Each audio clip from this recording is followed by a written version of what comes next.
Hola, ¿se ve bien? ¿Me escucháis bien? ¿Están conectados?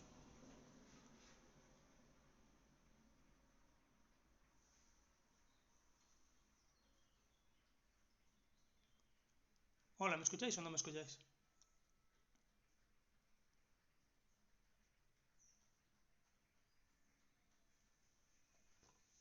No sé si escuchan o no. No dicen nada.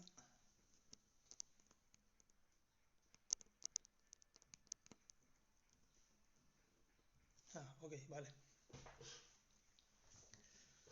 Vamos a esperar un par de minutos a que se conecte la gente y empezamos.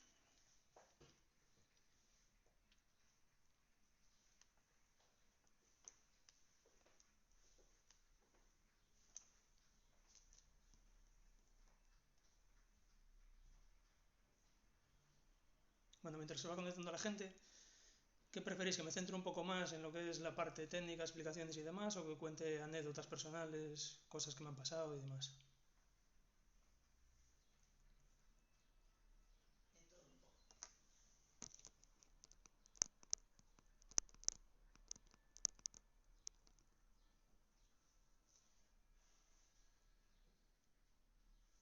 Yo creo que los mensajes van lentos. A ver.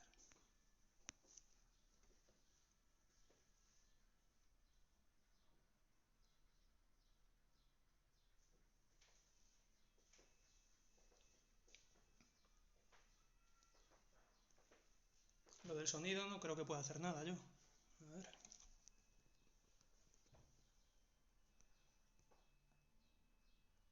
María, dile a el que traiga el micrófono. A ver si con el micrófono se escucha mejor.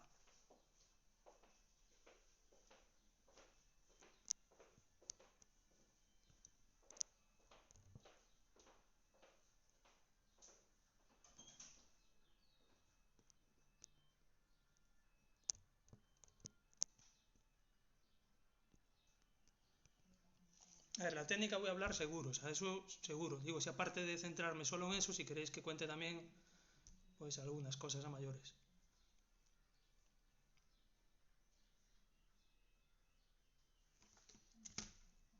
Suele tráeme el micrófono, no se escucha nada, no escuchan nada.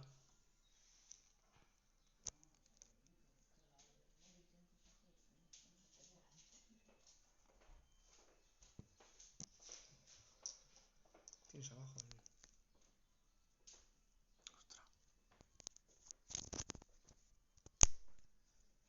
Ahora se escucha mejor.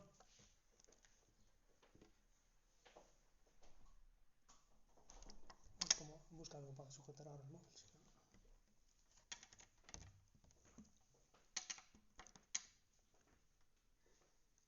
No puedo.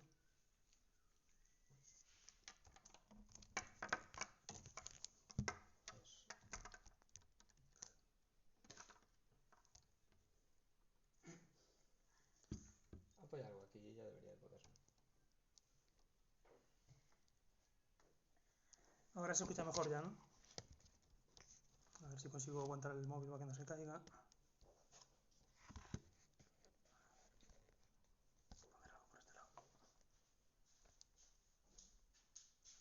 Bueno, ahí parece que... No, parece que nada, que se cae. A ver.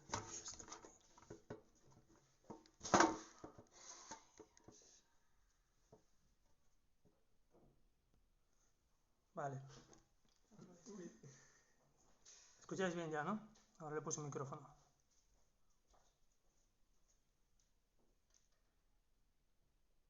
Nada, que siguen escuchando abajo. Otros bien. Intentar subir el volumen al móvil o al ordenador en lo que estéis lo máximo posible. Desde aquí es que ya no tengo opción a hacer nada más.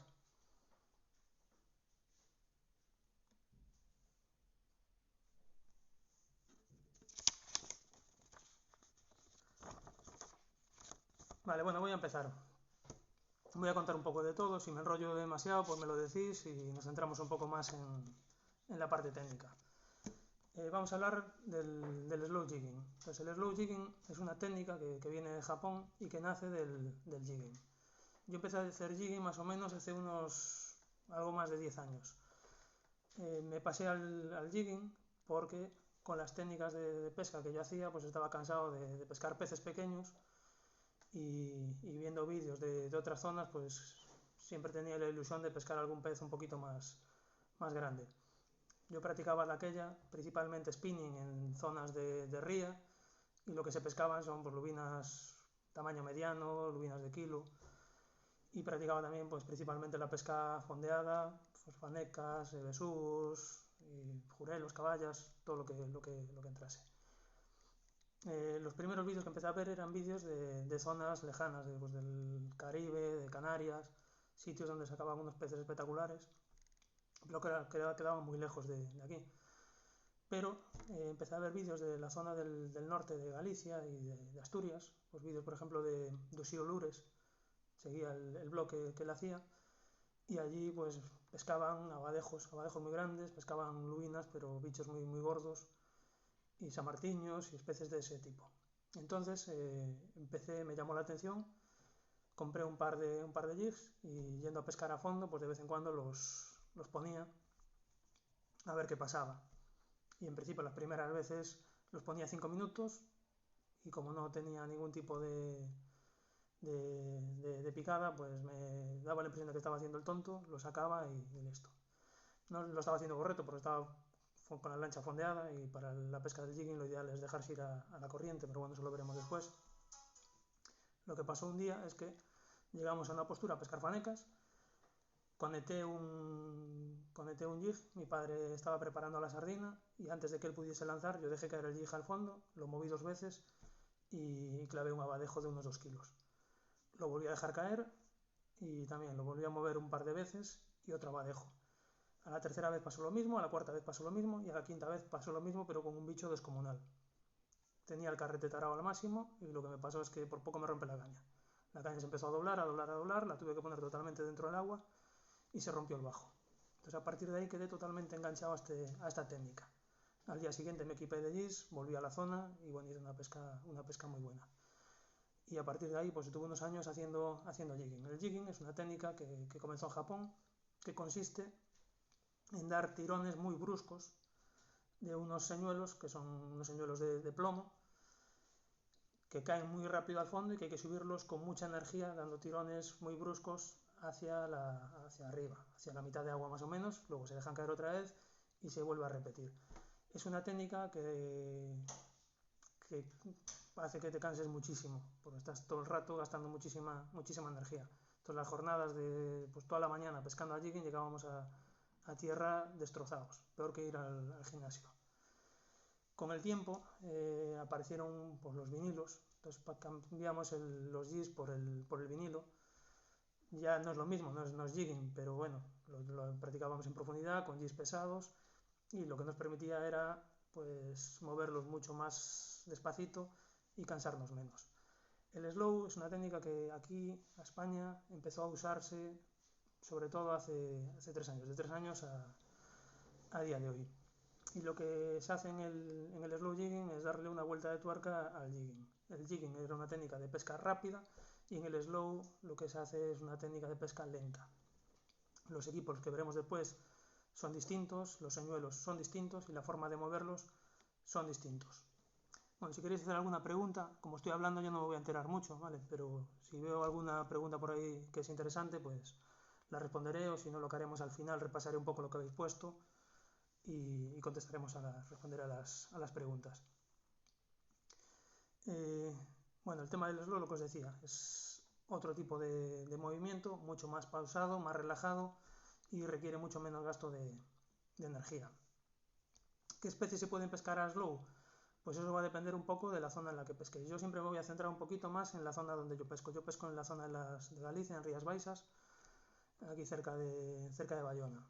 Las Islas Cíes, Silleiro, por aquí.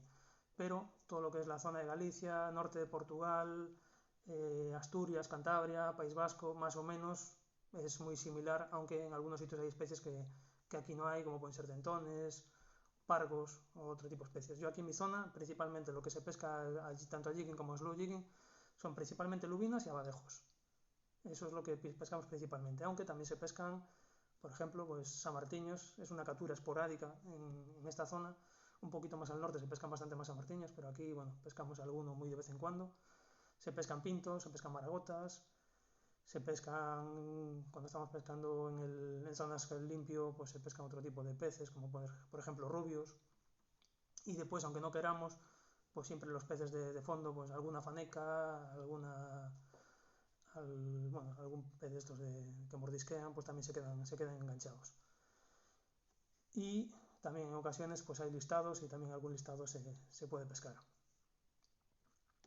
En cuanto a equipos, bueno, decir también que aunque el jigging nace de Japón, aquí en la zona de Galicia hace ya muchos años se utilizaba una técnica de pesca parecida, con una especie de chivos, de plomos, con unos pelos y con línea, ni caña ni nada por el estilo. Se dejaba caer el plomo hacia el fondo y se trabajaba dándole tirones. Los japoneses lo que hicieron es mejorar ese tipo de técnica con cañas específicas, carretes específicos, líneas muy finitas y una acción determinada al darle la animación a los señuelos.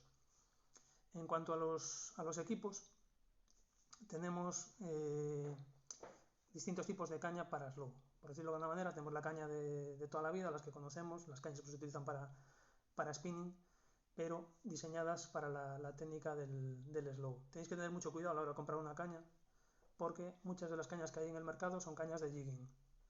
Y las cañas de jigging no sirven, se pueden utilizar para hacer slow, pero no son del todo adecuadas. Las cañas de jigging son cañas que tienen una acción, son cañas mucho más duras y que tienen una acción más de punta y que sirven para darle tirones muy bruscos a los jigs y traerlo a una mucha velocidad hacia la superficie. Hay cañas de light jigging que sí se podrían utilizar para el slow, aunque no nos permiten hacer todos los movimientos que nos permiten las cañas de slow. Centrándonos en las cañas de slow, las cañas de slow son cañas muy parabólicas, doblan casi desde el mango. Y son cañas que lo que tienen es la particularidad de que en el momento que le damos la acción de carrete, le damos una vuelta al carrete, la caña dobla y recupera la posición sin vibrar. O sea, recupera rápido la posición y se queda quieta. Entonces lo que hace en el momento que sale disparada, o sea, que le damos la vuelta al carrete, la caña dobla y al recuperar lo que hace es lanzar el jig. Bien.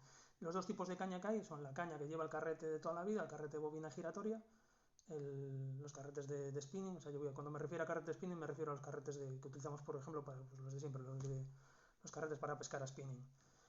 Y luego tenemos otro tipo de caña que llevan las anillas en la parte superior, que llevan una especie de gatillo y que llevan los carretes que van situados en la parte superior, que son carretes de bobina fija. Los carretes, me voy a referir a ellos como carretes de casting para que los diferenciemos bien.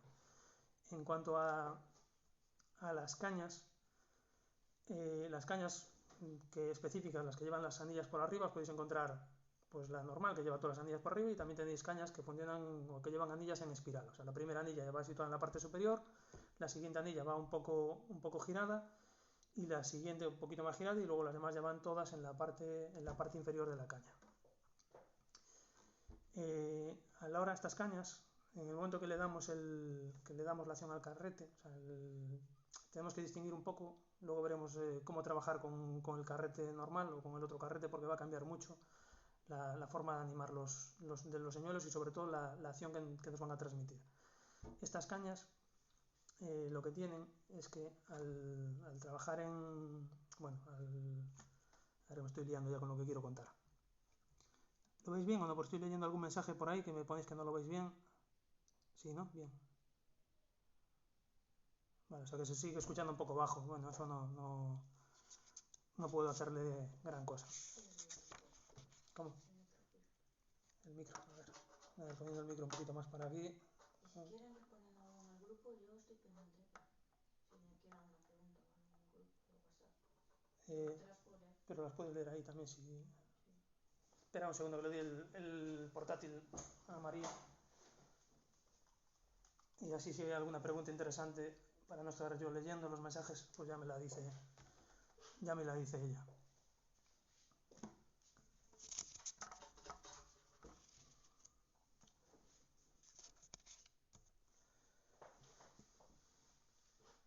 Bien, lo más importante cuando vayáis a comprar una caña en una tienda es fijaros la acción que tiene la caña. pero no le deis tampoco mucha importancia porque las acciones de muchas marcas están muy mal marcadas.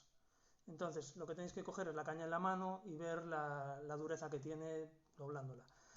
Para esta zona, por ejemplo, vais a encontrar cañas que ponen acción hasta 150 gramos, acción 200 gramos, acción 250 gramos, acción 300 gramos. La acción que marca la caña lo que nos va a indicar, para mí, no es el peso del jig. La acción de la caña lo que marca es la dureza y lo que os va a permitir disfrutar con los distintos tamaños de peces que tengáis en vuestra zona. Por ejemplo, yo en mi zona pues es muy raro pescar peces de más de 4 kilos, 5 kilos. Sí, a veces se pesca algún robalo y a veces se pesca algún abadejo gordo, pero lo normal es que estamos pescando peces pues, de 1 kilo, de 2 kilos, de 3 kilos y de vez en cuando pues alguno un poco más gordo. Pero pasar de las dos cifras, o sea, pasar de 10 kilos es muy complicado. Entonces, una caña que marque acción hasta 100 gramos, para mí es suficiente para pescar este tipo de peces. Luego veremos que aunque las cañas os marcan 100 gramos de acción, cuando vais a las especificaciones técnicas de algunas marcas japonesas, os ponen peso máximo del señuelo 250 gramos. Y eso cómo es posible, marca 150 gramos la acción y luego peso máximo 250. Porque una cosa es la acción aconsejable de la caña y otra cosa lo máximo que podemos ponerle a la caña. Mucha gente cuando viene, o sea, muchas veces cuando viene alguien a pedir una caña a la tienda, lo que quieren es, no, quiero una caña que me valga para todo. Bueno, hay cañas que sirvan para todo, pues eso es complicado. Podéis encontrar alguna caña que os sirva para realizar distintos tipos de pesca, aunque ninguna del todo bien, y luego tenéis cañas específicas para desarrollar pescas muy concretas. Entonces lo ideal sería eso, tener una caña específica para las distintas pescas que queremos desarrollar. No va a ser lo mismo pescar a 40 metros que pescar a 80 metros. Entonces la misma caña va a responder de forma distinta dependiendo de la profundidad, dependiendo del peso, dependiendo de las corrientes, dependiendo del viento. Entonces, bueno, yo para mi zona con una caña blanda es más que suficiente. Si estamos pescando, por ejemplo, en Canarias, pues tendríamos que ir a una caña pues muchísimo más dura que nos permita mover otro tipo de señuelos más pesados y que sobre todo nos permita pelear con peces mucho más grandes. ¿Qué es mejor, la caña de slow o la caña de light jigging? Bueno, pues la caña de light jigging, si de vez en cuando vais a utilizar vinilos, por ejemplo, pues para mover los vinilos y para sobre todo a la hora de clavar un pez, va a funcionar mejor la caña de light jigging. Pero si queréis hacer movimientos específicos del slow jigging, como el slow pitch, que luego veremos, pues os hace falta una caña de slow jigging que sea buena. Luego veremos que hay cañas de distintas opciones, cañas económicas, a día de hoy pues hay cañas de 60, 70, 80 euros y hay cañas de 500, 600, 800 euros. Lógicamente no es lo mismo una caña que la otra, ni nos va a permitir mover de la misma manera los señuelos una caña que la otra, ni nos va a permitir recibir las sensaciones una caña que la otra. Ahora con las dos vamos a poder... Sí. Un chico, Bryce, pone, ¿se puede utilizar la caña slow para lanzar como si fuera spin? Bueno, está aquí la pregunta, sí. Me dice, pone Bryce si se puede utilizar la caña de slow para lanzar como si fuera de spinning. Una caña específica de slow, si es de carrete, de bobina, o sea, las que son propias, las que llevan el gatillo, llevan el carrete en la parte superior, lanzar con esas cañas es muy complicado, porque las anillas la primera anilla que llevan es una anilla muy pequeñita y entonces ahí se os va a quedar enganchado el trenzado. Podéis lanzar de forma lateral para compensar un poquito la deriva, pero unos pocos metros, unos 10, 15, como mucho 20 metros. Pero no podéis hacer un lance de spinning con esa caña porque vais a liar, se os va a hacer una peluca y no os va a compensar. Otra cosa si tenéis una caña de slow jigging con carrete de spinning. Entonces ahí sí podéis hacer algún tipo de lance un poquito más largo, pero pensar que a lo mejor estáis pescando con un jig de 150 gramos y esas cañas no están pensadas para lanzar, son cañas que están pensadas para trabajar de forma vertical los señuelos. Entonces un jig de 100 gramos o 150 gramos, como intentéis lanzar de la misma manera que spinning, lo normal es que os carguéis la caña. Entonces lo mejor es que no lancéis. A veces ya os digo, viene gente que quiere una caña que le sirva para spinning, que le sirva para jigging, que le sirva para curricán y que le sirva para pescar a fondo. Entonces ahí lo que tendríamos que irnos es una caña de jigging normal, que sea un poco ligerita. Hay alguna en el mercado que tiene acción de lance y que tiene acción de pesca en vertical. Entonces bueno, con esa caña podríamos hacer un poco de todo, pero no vamos a hacer el slow técnico, por decirlo de alguna manera. Vamos a poder mover los jigs, pero no del todo bien. Uso una Transcend, a ver, Daniel usa una Transcend Slow 100-300, que por su acción parece rígida y no lo es para nada, no hay que fijarse en la acción, pues es lo que decía antes, que lo que tenéis que coger es la caña en la mano y ver la sensación que os da. Hay cañas, pues tengo alguna caña en la tienda que pone acción hasta 90 gramos y para mí por lo menos es una acción hasta 200 gramos comparado con otras marcas. Entonces no sé muy bien cómo hacen para poner ese tipo de acciones. Yo estoy utilizando a día de hoy una Tenryu, la Horizon, que es un auténtico cañón, la más blanda de todas, la ML, que pone acción hasta 150 gramos, y yo trabajo GIS de 150, y le pongo vinilos con cabezas plomadas de 170 gramos, que en total estaremos hablando de unos 200 gramos, y los muevo sin problema. Luego veremos cómo cambia las acciones, lo que se llama el tono de acción de la caña, cómo reacciona la caña con distintos pesos de señuelo y distintas profundidades. Entonces, bueno, lo que tenéis que sentiros es cómodo con la caña que estéis utilizando. En cuanto a, yo para mí, a la hora de elegir una caña, si podéis, es mucho más divertido y transmite muchísima más información una caña de casting, tipo casting, que una caña tipo spinning. Lea Manu Carneiro. ¿Cuál es el diámetro? Bueno, el diámetro hablaremos después del diámetro ahora. Ahora vamos a hablar de los carretes y después ya empezamos a hablar del trenzado, fluorocarbono, los bajos, un poquito todo esto. Nada más. Vale. Bien, en cuanto a los carretes, pues tenemos los carretes de toda la vida, el carrete de spinning. Si nos decidimos por un carrete de spinning, la caña lógicamente tiene que ser una caña para el tipo de carrete de spinning. O sea, no compréis una caña de casting para ponerle un carrete de spinning porque no funciona, ¿vale? La caña de casting tiene que ir con el carrete de casting y la caña tipo spinning con el carrete tipo spinning, lógicamente. Si vais a utilizar un carrete de spinning, tener cuidado. O sea, no utilicéis el mismo carrete que vais a utilizar para spinning porque va a tener un ratio muy elevado para el jigging. En el jigging normal, no en el slow, en el jigging se utilizan ratios de pesca bajos. Tenemos que utilizar un ratio de pesca en torno a 5:1, más o menos. Los carretes de spinning tienen un ratio que suele estar por encima de 6:1. Entonces, si cogéis un carrete, un tamaño 4000 o un 5000 de spinning y lo utilizáis a jigging, con vinilos pesados y con gis pesados y le dais un poco de movimiento brusco, lo que vais a hacer es cargaros el carrete con el tiempo. Va a empezar a coger holguras y se va a estropear. Entonces lo que tenéis que hacer es buscar un carrete que tenga un ratio acorde a la pesca que estáis haciendo. El ratio apropiado sería eso, en torno a un 5:1. Son carretes que no tienen que ser rápidos, pero sí tienen que ser potentes.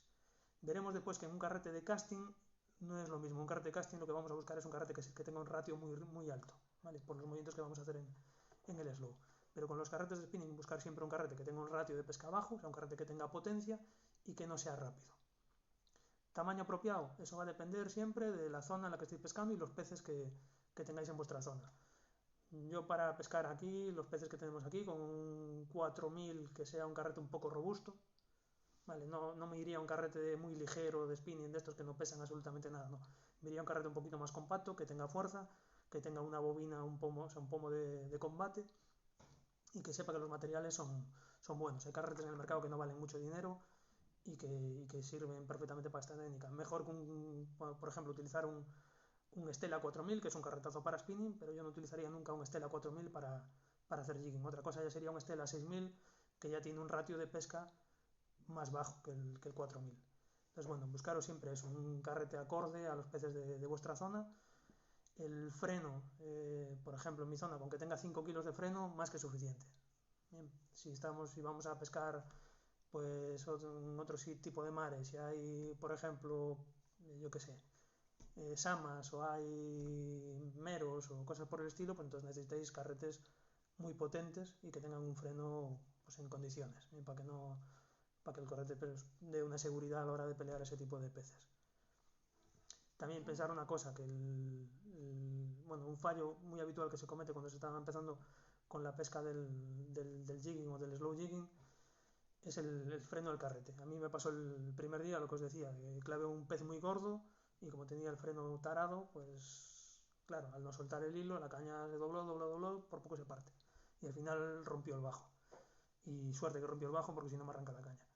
Entonces siempre antes de empezar a pescar comprobar la tensión del hilo, que haciendo determinada fuerza pues que el hilo ceda y no tengáis ese tipo de problemas.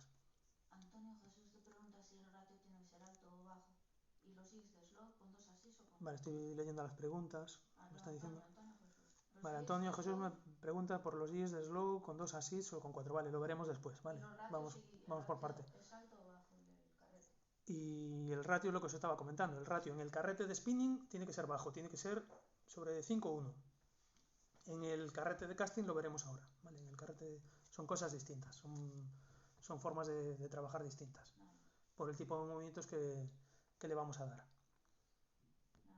Bien, centrándonos ahora en los carretes de slow, los carretes de casting, los carretes que van en la parte superior, ahí nos podemos encontrar dos tipos de carretes, el que lleva guía hilos y el que no lleva guía hilos. Bien. En este tipo de carretes, tener mucho cuidado a la hora de comprar un carrete para slow, si lo que queréis es utilizarlo para slow. Muchos de los carretes que están vendiendo en las tiendas, no sé si por desconocimiento o por lo que sea, son carretes destinados al jigging, son carretes que tienen un ratio de pesca bajo. Y los carretes que tienen ese formato y tienen un ratio de pesca bajo son carretes que se utilizan en el jigging. En el jigging no necesitamos recogidas de carrete muy rápidas, lo que sí le vamos a dar es tirones muy rápidos y muy bruscos a medida que vamos recogiendo con la manivela. Pero en el slow es totalmente distinto. En el slow, el movimiento del slow pitch se da simplemente moviendo el carrete. O sea, le damos una vuelta de manivela al carrete, media vuelta de manivela, acompasada, cada cierto tiempo, pues cada segundo le doy media vuelta al carrete. Entonces voy haciendo ese movimiento, media vuelta, media vuelta, media vuelta, media vuelta, o un cuarto de vuelta, un cuarto de vuelta, un cuarto de vuelta, o una vuelta completa, una vuelta completa, una vuelta completa. ¿Qué conseguimos al hacer eso? Conseguimos que en el momento que yo le doy la vuelta al carrete, la caña flese y al recuperar la posición, lo que hace es que el jig salga disparado. Y en el momento que dejamos de recoger y bajamos la caña, el jig lo que empieza a hacer es pues una caída en forma de hoja, bueno, dependiendo del formato que tenga el jig, va a hacer una caída irregular hacia el fondo, imitando un pez herido que se cae. Todo lo que en el mar es caída es signo de debilidad. Entonces, todo lo que esté cayendo haciendo movimientos erráticos que simule un pez herido va a ser algo muy atractivo para los depredadores y lo normal es que se le echen sin dudarlo. Entonces, con movimientos de manivela, si el carrete tiene un ratio de pesca, en el slow jigging lo que buscamos es un ratio de pesca que recoja más o menos, a poder ser, sobre 1 metro por vuelta de manivela. Estamos hablando de un ratio en torno a un 7,1 o por encima del 7,1. Nos tenemos que fijar siempre eso, que recoja más o menos 90 centímetros, 1 metro, por ahí sería lo aconsejable. Entonces, si yo tengo un carrete que recoge 1 metro por vuelta, cuando yo doy una vuelta de manivela, lo que consigo es que el jig salga disparado 1 metro hacia arriba. Si luego bajo la caña un poco y doy simplemente media vuelta en la recogida, lo que hago es que el jig suba 1 metro y lo dejo caer medio metro. Luego vuelvo a dar otra vuelta a manivela, subo otro metro y vuelvo a caer medio metro. Y lo que voy haciendo es que el jig vaya subiendo lentamente hacia la superficie, sin llegar nunca a la superficie. Los metros más productivos son cercanos al fondo. En los 10 metros del fondo, yo como mucho subo hasta mitad de agua, como mucho. Salvo que en vuestra zona pues haya pelágicos, pues haya algún tipo de atún o peces por el estilo que como más arriba, entonces ahí subiríamos un poquito más. Pero en mi zona, con pescar los 10 metros pegados al fondo, es más que suficiente. Se sube, pues damos 20 tirones y dejamos caer, 20 tirones y dejamos caer, 20 tirones y dejamos caer. Ángel pregunta, ¿qué importancia tiene la velocidad en la queda del jig? Vale, Gelu pregunta lo de la importancia. Bueno, luego veremos un poco los jigs y hablaremos un poco de distintos formatos de jigs. ¿Vale? Pero sí es importante eso, lo que os decía, fijaros en el ratio del carrete, que sea un ratio alto, que no os vendan un carrete de jigging para hacer slow jigging, porque luego no lo vais a poder hacer correctamente. Los carretes de jigging son carretes que tienen un freno enorme y están pensados para pescar pues peces grandes, y son carretes que suelen ser muy pesados. Entonces, para el slow no hacen falta carretes tan pesados ni carretes que tengan un freno enorme. Son carretes, pues, por ejemplo, con 5 kilos de freno en nuestra zona, nos es más que suficiente. Yo tengo un carrete, pues es un Ryobi, pues tiene 12 kilos de freno y ya sé, pues tengo algún cliente que ha pescado congrios de más de 20 kilos con ese carrete sin ningún tipo de problema. Lo que sí es un carrete que recoge más o menos en torno al metro por vuelta. Entonces ahí nos permite dar ese tipo de movimientos de manivela y nos permite distintas amplitudes. Por lo que os decía, si damos una vuelta a manivela, subimos 1 metro. Si damos media vuelta a manivela, subimos medio metro. Y si damos un cuarto de manivela, pues subimos 25 centímetros. Bueno, de 250. El tema es que siempre podemos hacer movimientos más cortos, pero si el carrete recoge 60 centímetros por vuelta, me va a ser imposible dar movimientos más amplios que los 60 centímetros. Bien. En cuanto al tema de si guía hilos o con guía hilos o sin guía hilos, pues es algo personal. Yo, por ejemplo, en mi zona, que no hay peces muy grandes, pues prefiero con guía hilos.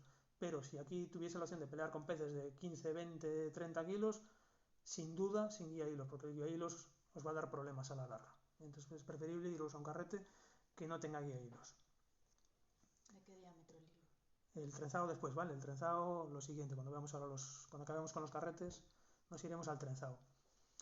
Aquí vamos a ver ahora la diferencia principal entre el carrete de casting o el carrete de spinning y la caña de casting y la caña de spinning. Para mí la ventaja principal, o sea, tenéis que pensar que el jig está destinado para hacer una caída errática.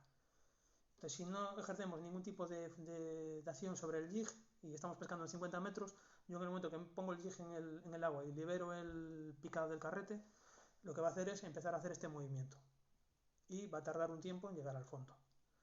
Normalmente cuando estamos pescando a jigging, a veces estamos pescando en piedras pequeñitas, zonas muy pequeñitas que tenemos que llegar rápido al fondo y en pocos metros ya estamos fuera y nos tenemos que volver a colocar en el sitio. Si el jig tarda demasiado en llegar al fondo, a lo mejor cuando llega ya no estamos en la zona que queremos pescar. Entonces, lo ideal es que el jig caiga lo más rápido posible al fondo y una vez ya estamos en el fondo empezamos a trabajar con él de la forma apropiada. ¿Cómo podemos hacer que el jig caiga rápido al fondo si está diseñado para hacer este movimiento? Pues la única forma que hay de que el jig caiga más vertical es realizando un poco de tensión en la línea, en el trenzado. Si yo le doy un poquito de tensión a la línea, lo que consigo es que el jig, en vez de moverse libremente, se coloque en esta forma, en vertical. Y va a caer más lineal hacia el fondo y va a tardar muchísimo menos tiempo en llegar hacia abajo. En un carrete de spinning es muy complicado darle esta tensión. O sea, nos obligaría a con la otra mano sujetar el trenzado y hacer una ligera presión con los dedos, que es un auténtico coñazo. Sin embargo, con el carrete de slow tenéis una ruedita que lo que os regula es el peso del señuelo que estáis utilizando. Entonces esa rueda os permite darle un poquito de tensión y que el jig salga a la velocidad controlada que vosotros queréis. De esa manera conseguís eso, que el jig caiga mucho más rápido al fondo. Y eso con el carrete de spinning no se puede.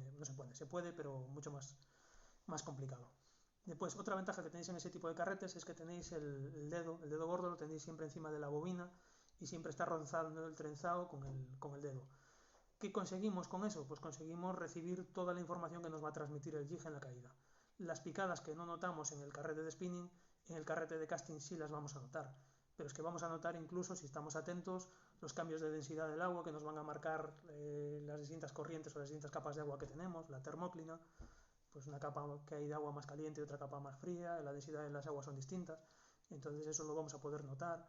Vamos a notar el contacto del jig con el fondo, vamos a notar el roce con el pez pasto, con los jurelos, por ejemplo, y picadas que en el otro carrete no notamos, en este sí, y al notarlas vamos a poder reaccionar antes y vamos a poder clavar. Con el otro carrete, con el de spinning, eso es muy complicado. Y aparte de eso, al notar el contacto del jig con el fondo, eso se va a traducir en muchas más picadas y se va a traducir en menos enganches en el fondo. ¿Por qué más picadas? Pues tenéis que pensar que los depredadores están viendo cómo el jig va haciendo este movimiento, va cayendo, ¿no? Y el depredador está acechando y fijándose en el señuelo que va cayendo y está viendo si le ataca o no le ataca.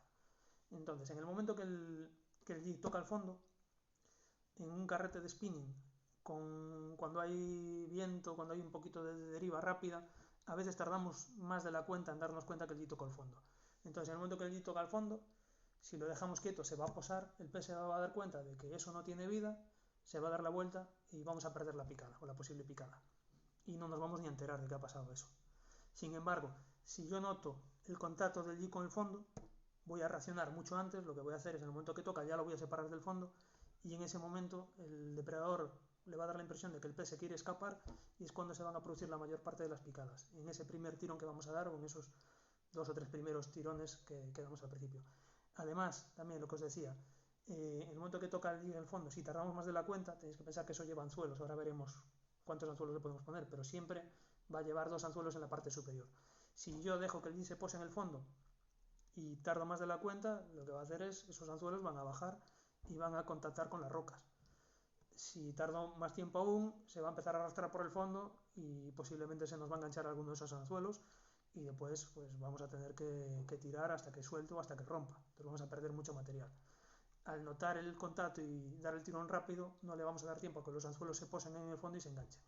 Vamos a tener algunos enganches, pero muchos menos que con el carrete de spinning. Y además todo lo que os decía antes, muchísima más información vais a tener en ese carrete, que además el hilo sale mucho más perpendicular, más directo de la bobina que en los carretes de spinning. Entonces mi recomendación, si podéis, es realizar el slow jigging con un equipo específico, una caña de casting y un carrete de casting.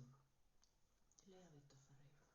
Vale, a ver, Víctor nos dice sí, a ver, entiendo que si tenso la línea, el G baja más rápido. Me refiero a los carretes de casting. Yo estaba en dejar la línea más floja, tanto en el de casting como en el de spinning. Si tú a mano, yo tengo clientes que pescaron a línea toda la vida y o incluso profesionales que pescan a bolo con bolo vivo y de vez en cuando le ponen un jig y prueban con el jig, porque a veces no le comen al bolo y sí le comen al jig y pescan con la línea a mano.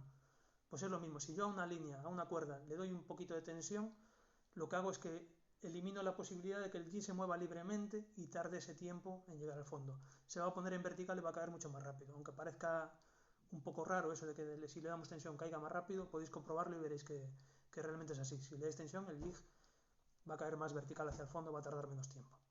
No sé si contesté la pregunta. Varios preguntan marcas y modelos de carrete de casting. Bueno, el tema de marcas y carretes, esto ya os digo, hay muchísimos modelos en el mercado. Cuando empezó esto hace 3 años, las cañas casi todas eran de 200 euros para arriba y los carretes pasaban lo mismo, de 200 euros para arriba. Al principio había poquitos modelos, pero a día de hoy tenéis en el mercado una variedad enorme, tanto de cañas como de carretes. Hay infinidad de modelos y ya hay modelos también económicos. Pues a día de hoy hay carretes de 100 euros que sirven. A ver, no son iguales que un carrete de 200 o de 300 euros, pero sirve perfectamente para practicar la modalidad. Y en cañas hay cañas también de 70, 80 euros que sirven perfectamente. La diferencia entre una caña de 70 euros y una caña buena, una caña ya que esté en 200, 300 euros, pues es la dureza que va a tener la caña y la reactividad. Entonces una caña buena os va a permitir hacer el slow pitch. Una caña mala va a ser demasiado dura y cuando hagáis los movimientos, el slow pitch es el movimiento del carrete en el que damos las vueltas sin mover la caña. Luego veremos la técnica, entonces con el movimiento ese que yo simplemente giro el carrete y la caña por sí sola se dobla y recupera la posición, se dobla y recupera la posición, eso es el slow pitch. Y eso, como no tengáis una caña buena, no os lo va a hacer correctamente. Tenéis que tener también cuidado a la hora de empezar con el slow jigging. Si os compráis una caña buena, al principio tenéis mucho riesgo de que la caña se os rompa. Y me diréis, hombre, una caña buena debería aguantar mucho más. No necesariamente. Normalmente las cañas económicas son bastante más duras que las cañas buenas. Pero eso limita la acción que le podéis dar a los señuelos, el tipo de movimientos que le podéis sacar a las cañas. También tenéis que tener cuidado, ahora me acabo de liar con algo y os iba a decir una cosa y se me acaba de ir. Bueno, ya lo recuperaré. A ver qué me estáis poniendo aquí. Sí, con corriente también dejas tensión en el hilo. Luego veremos también, si hay demasiada corriente, a lo mejor no se puede hacer slow, ¿vale? Eso tenéis que tenerlo claro. El slow funciona bien trabajando siempre en la vertical, o sea, el G tiene que estar bastante vertical. Si el G se nos separa, veremos después, porque lo que tenemos que hacer es incrementar el peso del jig.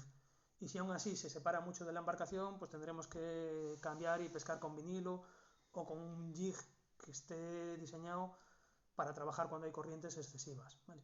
Sí, lo que os iba a decir antes, que me acabo de acordar ahora, es cómo colocar la caña bien para que no se os rompa. ¿Vale? Tenéis que tener mucho cuidado a la hora de trabajar. Una caña de slow jigging no tiene nada que ver, por ejemplo, con una caña de spinning o con una caña de jigging. Veréis ahí en vídeos que están peleando con peces grandes y que están bombeando. O sea, que levantan la caña, bajan y dan vueltas. Levantan y dan vueltas. Cuando estáis peleando con un pez grande en una caña de slow, que no se os ocurra hacer eso. La caña siempre debería estar en un ángulo de 90 grados. La caña tendría que estar en horizontal o apuntando un pelín hacia abajo. Si la caña la ponéis en este ángulo, va a sufrir demasiada tensión un poco por delante de donde la estáis sujetando, del talón, y os va a partir. Y no es porque la caña esté mal diseñada, es porque la estáis utilizando de forma incorrecta.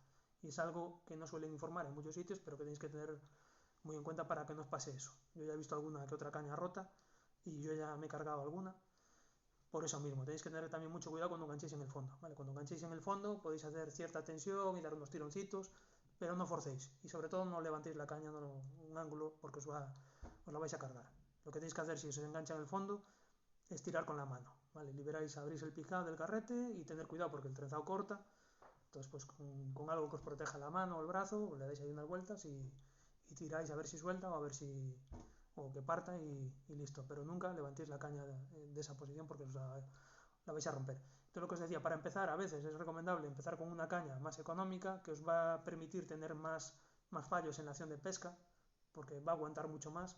Sin embargo, una caña buena tenéis que ser mucho más técnico y tener mucho más cuidado para que la caña no rompa. Eso sí, el precio que tienen se debe a la calidad del carbono, los materiales que utilizan, el anillado y una serie de factores, pero sobre todo donde lo vais a notar es en acción de pesca, en la cantidad de información que os va a transmitir esa caña. Ya os digo, lo que podéis llegar a percibir si estáis atentos y os fijáis, pues es todo el más mínimo roce que haya, lo vais a notar. Vale, la pregunta es para que el G llegue al fondo. Sí, para que el G llegue al fondo lo más rápido posible, lo que os decía. Le dais tensión, un poquito de tensión. Claro, si le dais demasiada tensión, pues no lo vais a dejar que caiga, lo vais a frenar en seco. Entonces en el carrete de casting es muy fácil porque con la ruedecita vais a regular la velocidad de caída que queréis, la tensión que tiene el trenzado. Y siempre vais a tener el dedo gordo encima del trenzado para anotar toda la información. Y después también a la hora de combate, esos carretes tienen, yo estoy hablando ahora de los que tienen el guía hilos, ¿vale? El freno lo tiene una especie de estrella al lado de la manivela. Entonces yo solo regulo al empezar la pesca. Yo lo pongo a la tensión que yo quiero y si después en medio de una pelea necesito un poquito más de fuerza, no regulo el freno. Lo que hago es con el propio dedo le haces un poquito de tensión en la propia bobina y puedes aplicarle más o menos freno con el dedo. Y lo que sí es muy importante es sujetar bien la caña, ¿vale? Las cañas que llevan el gatillo, si no las sujetáis bien, que es lo que me pasó a mí el primer día que fuimos a probar, íbamos no sé, 3 o 4 en la lancha, llevábamos un equipo de slow que había comprado un cliente y lo fuimos a estrenar y la sensación ese día fue mala porque no sabíamos coger correctamente la caña. Además ese carrete tenía una manivela muy pequeñita, muy corta, que es otro de los puntos que también son importantes, que comentaremos ahora. Y entonces, claro, el problema es que al no sujetar correctamente la caña, al no sujetar bien el carrete, la caña se nos giraba y no era nada cómodo. Y no clavamos ningún pez en condiciones. Si llegamos a clavar un pez en condiciones sujetando así la caña, se nos hubiese girado para todos los sitios y hubiese sido muy complicado pescarla. Entonces siempre poner el gatillo entre estos dos dedos. O sea, el gatillo tendría que ir aquí. Y intentar sujetar con este dedo y con este dedo, o sea, es que ahora sin tener un carrete es complicado, ¿no? Pero bueno, sujetamos así y con este dedo lo pasamos por el otro lado y el dedo gordo encima. Entonces tenemos el carrete totalmente sujeto con la mano. Tenemos el sujete y el carrete y la caña perfectamente sujetos, no nos va a girar para ningún lado y podemos pelear con cualquier tipo de pez sin ningún problema. Ángel preguntaba si hay que poner algún tipo de señuelo encima del jig. Vale, eso lo veremos ahora, vale, con calma. Estamos con los carretes, ahora vamos a los trenzados y luego ya vemos los bajos, que es lo que más os va a interesar. Los bajos, los señuelos, todo este tipo de cosas. Lo de la manivela. Buscar siempre carretes que tengan una manivela grande, larga, ¿vale? Que tenga una manivela en condiciones porque os va a permitir hacer fuerza, hacer palanca. Si tenéis una manivela muy cortita va a ser muy incómodo. Y si tenéis un carrete que tenga un ratio que no sea para slow jigging, que tenga un ratio corto, también os va a ser muy incómodo a la hora de recoger. O sea, estáis en el fondo pescando a 60 metros, yo tengo un ratio en torno a un 7-1, un carrete que recoge 1 metro por vuelta y el de al lado tiene un ratio de 60 centímetros, pues cuando digo recoger para cambiar, ponerle otra vez la barca en el sitio y dar otra pasada, cuando yo estoy arriba, al otro le queda la mitad de camino por recorrer. Bien, entonces buscar un carrete apropiado. En cuanto a marcas, ya os digo, hay multitud de marcas. Yo en cañas he probado varias, he probado pues, una Sakura, he probado una Sea Monster y estuve muy contento con todo. Lo que pasa es que eran cañas más económicas que la que tengo ahora. Eran cañas de 100 y pico euros, no llegaban a 200 euros. La que tengo ahora, que es la Tenryu, no tiene absolutamente nada que ver. Es una locura de caña. O sea, estoy encantado. Es una caña bastante más cara. Pero es una caña que tiene una potencia increíble, que no pesa nada, que es un palillo y que se dobla y te permite disfrutar con cualquier pieza de una manera brutal. Entonces estoy encantado, mucho mejor que las otras. Pero bueno, para empezar, pues claro, todo depende de cada uno. Lo ideal sería, además, pues a poder ser, tener más de una caña, que no es lo mismo pescar, ya os digo, a 40 metros con gis de 120 gramos que pescar a 100 metros con gis de 200 gramos. Entonces, bueno, no haría falta otro tipo de caña distinto. Yo en las zonas que pesco, normalmente van, para hacer el slow, lo mínimo son 25 metros, de 25 para arriba. Yo en menos de 25 no hago slow, en menos de 25 lo que hago es en zonas de 20, 15 metros, me es mucho más efectivo el spinning con vinilo pesado. Cojo una caña de spinning, le pongo un Sawa Mura con 40 gramos, lo lanzo, lo dejo llegar al fondo y lo trabajo muy despacito, dándole tironcitos y que vaya tocando el fondo, arrastrando por el fondo, y de esa forma pues normalmente se pescan robalos muy grandes. Para el jigging o el slow jigging prefiero más profundidad, zonas de 25, 30, normalmente las zonas más productivas para mí son en torno a los 40 metros, entre 40 y 60 metros. Ya os digo, lo que pesco principalmente son abadejos y lubinas, y las lubinas las pesco a 40, 50, 60 y 80, y no pesco a más de 80 porque no tengo ninguna postura de más de 80, porque las lubinas también se pescan a 100 metros. Se van a pescar más lubinas a 40 metros que a 100, pero siempre alguna a 100 metros también se puede pescar. Los abadejos depende de la época y depende de cómo estén. Los abadejos normalmente quieren un poquito más de agua, aunque yo los últimos años los estoy pescando en zonas de los grandes, están entrando en zonas raras de 40 metros, 40-50 metros.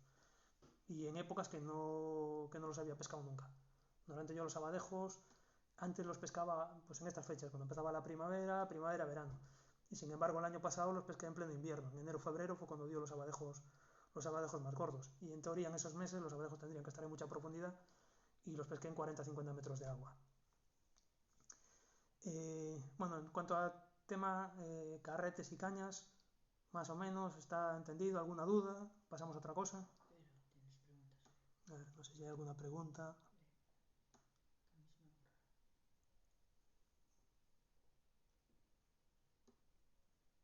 Vale, bueno, los jigs hablaremos ahora.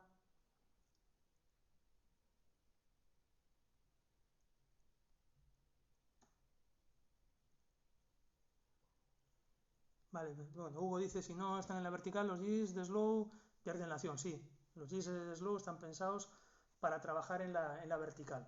Entonces, tenemos que compensar la deriva siempre de alguna manera, para que la lancha no vaya tan rápido y el jig nos permita trabajar en la vertical. La forma de compensar esa deriva es aumentando el peso o disminuyendo el grosor del trenzado, que es lo que veremos ahora. El trenzado tenemos que intentar ir lo más fino posible. ¿Vale? De eso hablaremos ahora del trenzado. Bueno, el tamaño de las cañas, que por ahí creo que pregunta Luis, me están diciendo. Vale, la última pregunta, ¿no? Sí. Las cañas de slow normalmente están en torno a 1,80 m, 2 metros. Suele ser el tamaño normal de estas cañas.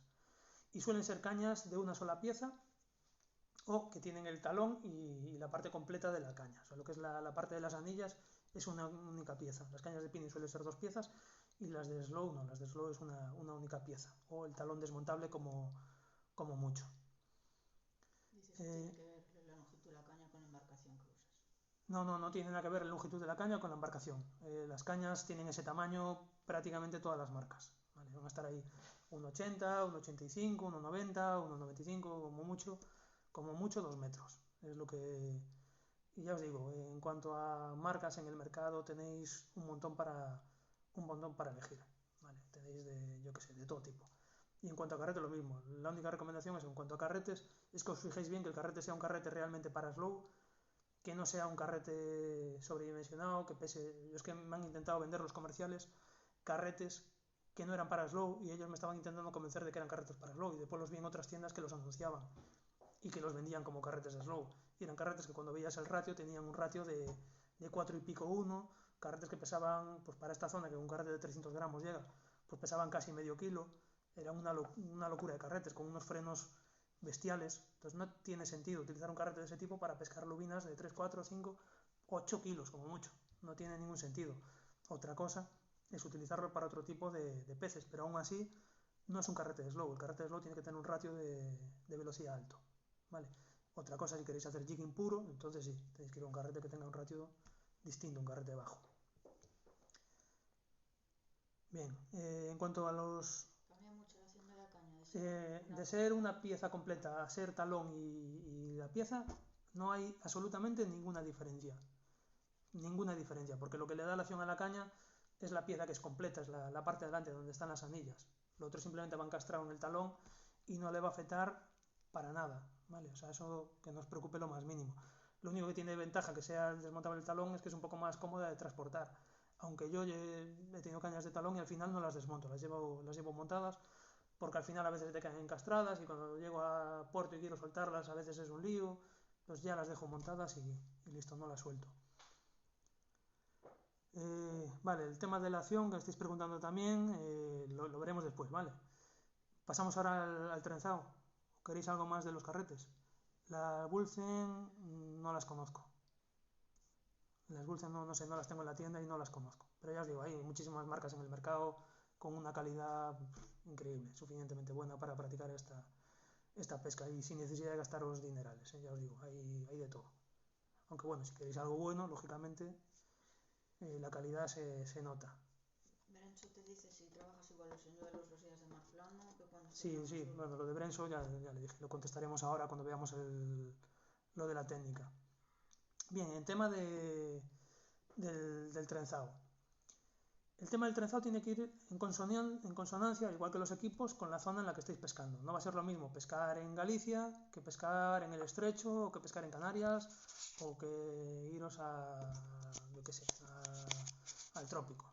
¿Vale? Las especies van a ser distintas. Entonces, lo que sí tenemos que tener en cuenta es que va a ser muy importante utilizar el trenzado lo más fino posible, siempre y cuando nos dé una seguridad. ¿Vale? No podemos ir demasiado finos y que clavemos un pez bueno y se nos rompa. ¿Por qué es tan importante ir tan fino en el trenzado?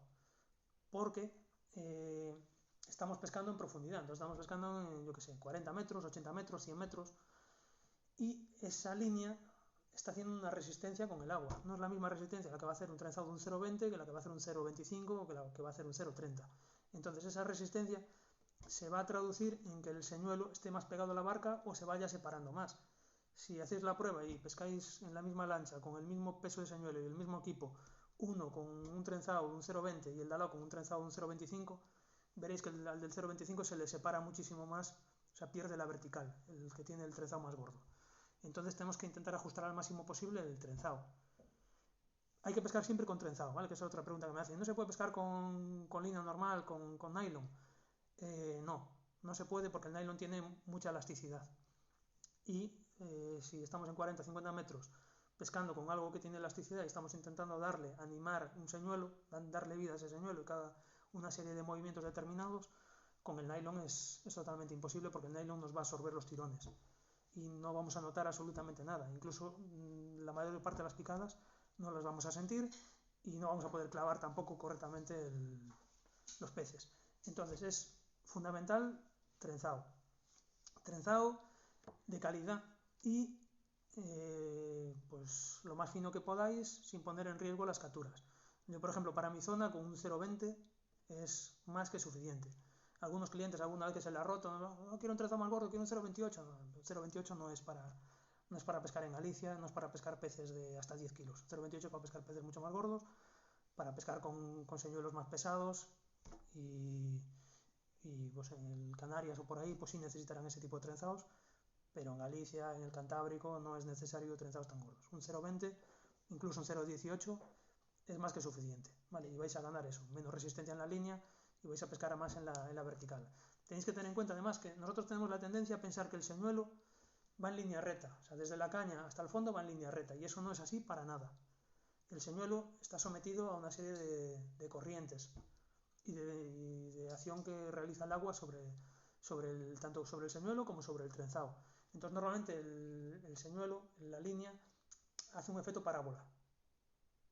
Y esa parábola, cuanto más gordo sea el trenzado, va a ser más radical.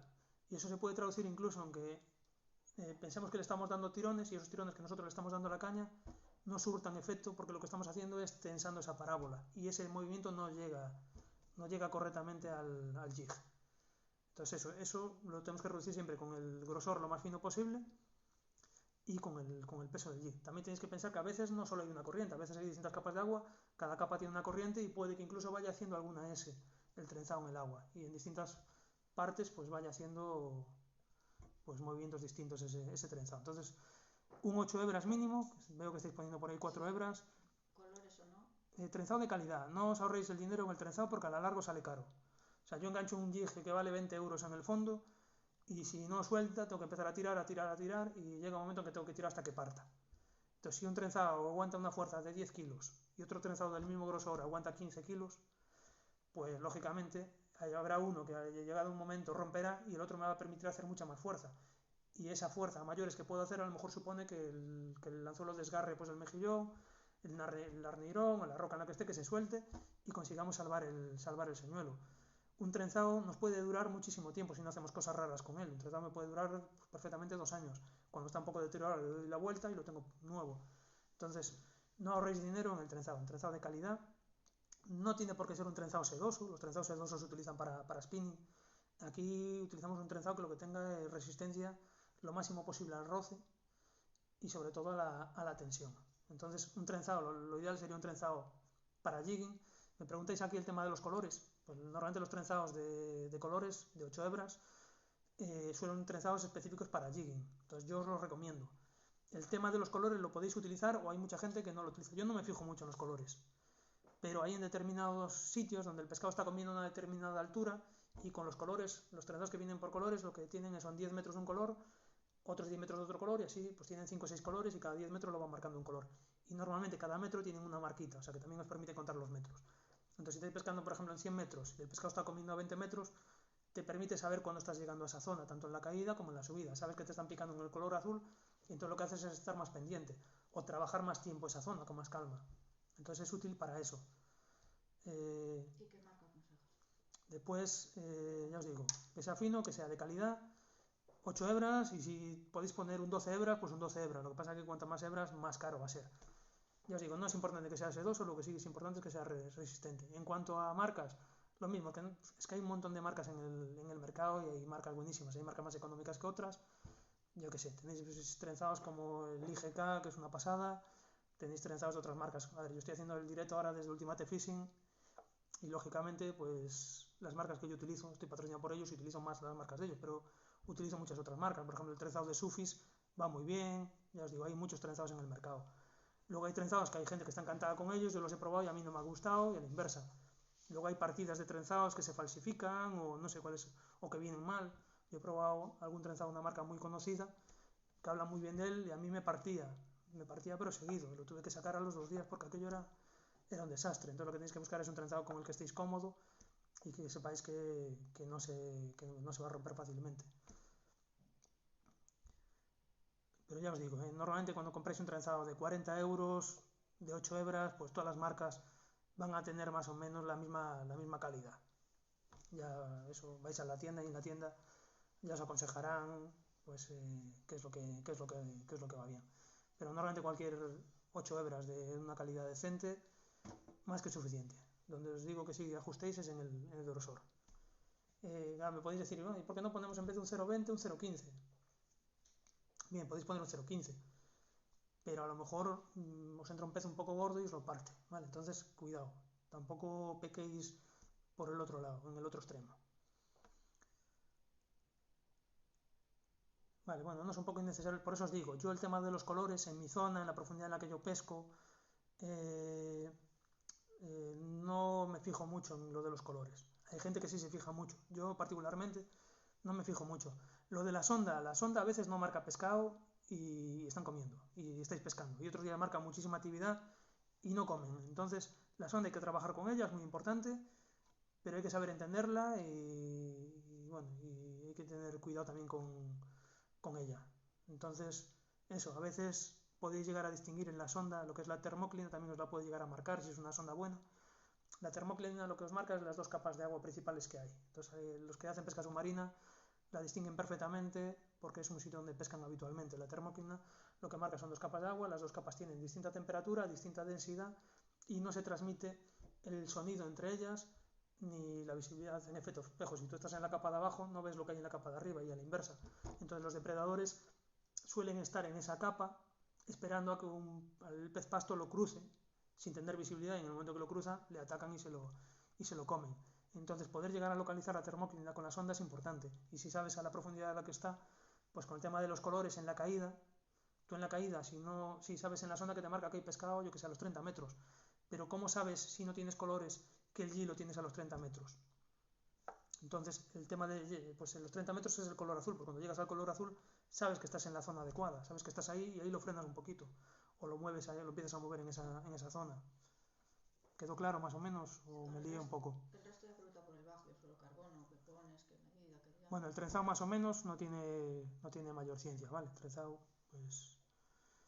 el bajo. Bien, aquí lo del bajo va a depender mucho de la zona en la que pesquéis. Yo para mi zona, ya os digo, el norte de Portugal, Galicia, Asturias, Cantábrico, este tipo que más o menos las especies que vamos a tener son parecidas, fluorocarbono, para mí el fluorocarbono es fundamental, y un 0, en torno a un 0,40, 0,45 es lo que yo utilizo, más que suficiente. Si lo ponemos más fino, posiblemente podemos tener alguna picada más, pero también el riesgo de rotura se incrementa. Entonces yo a día de hoy utilizo un 0,43.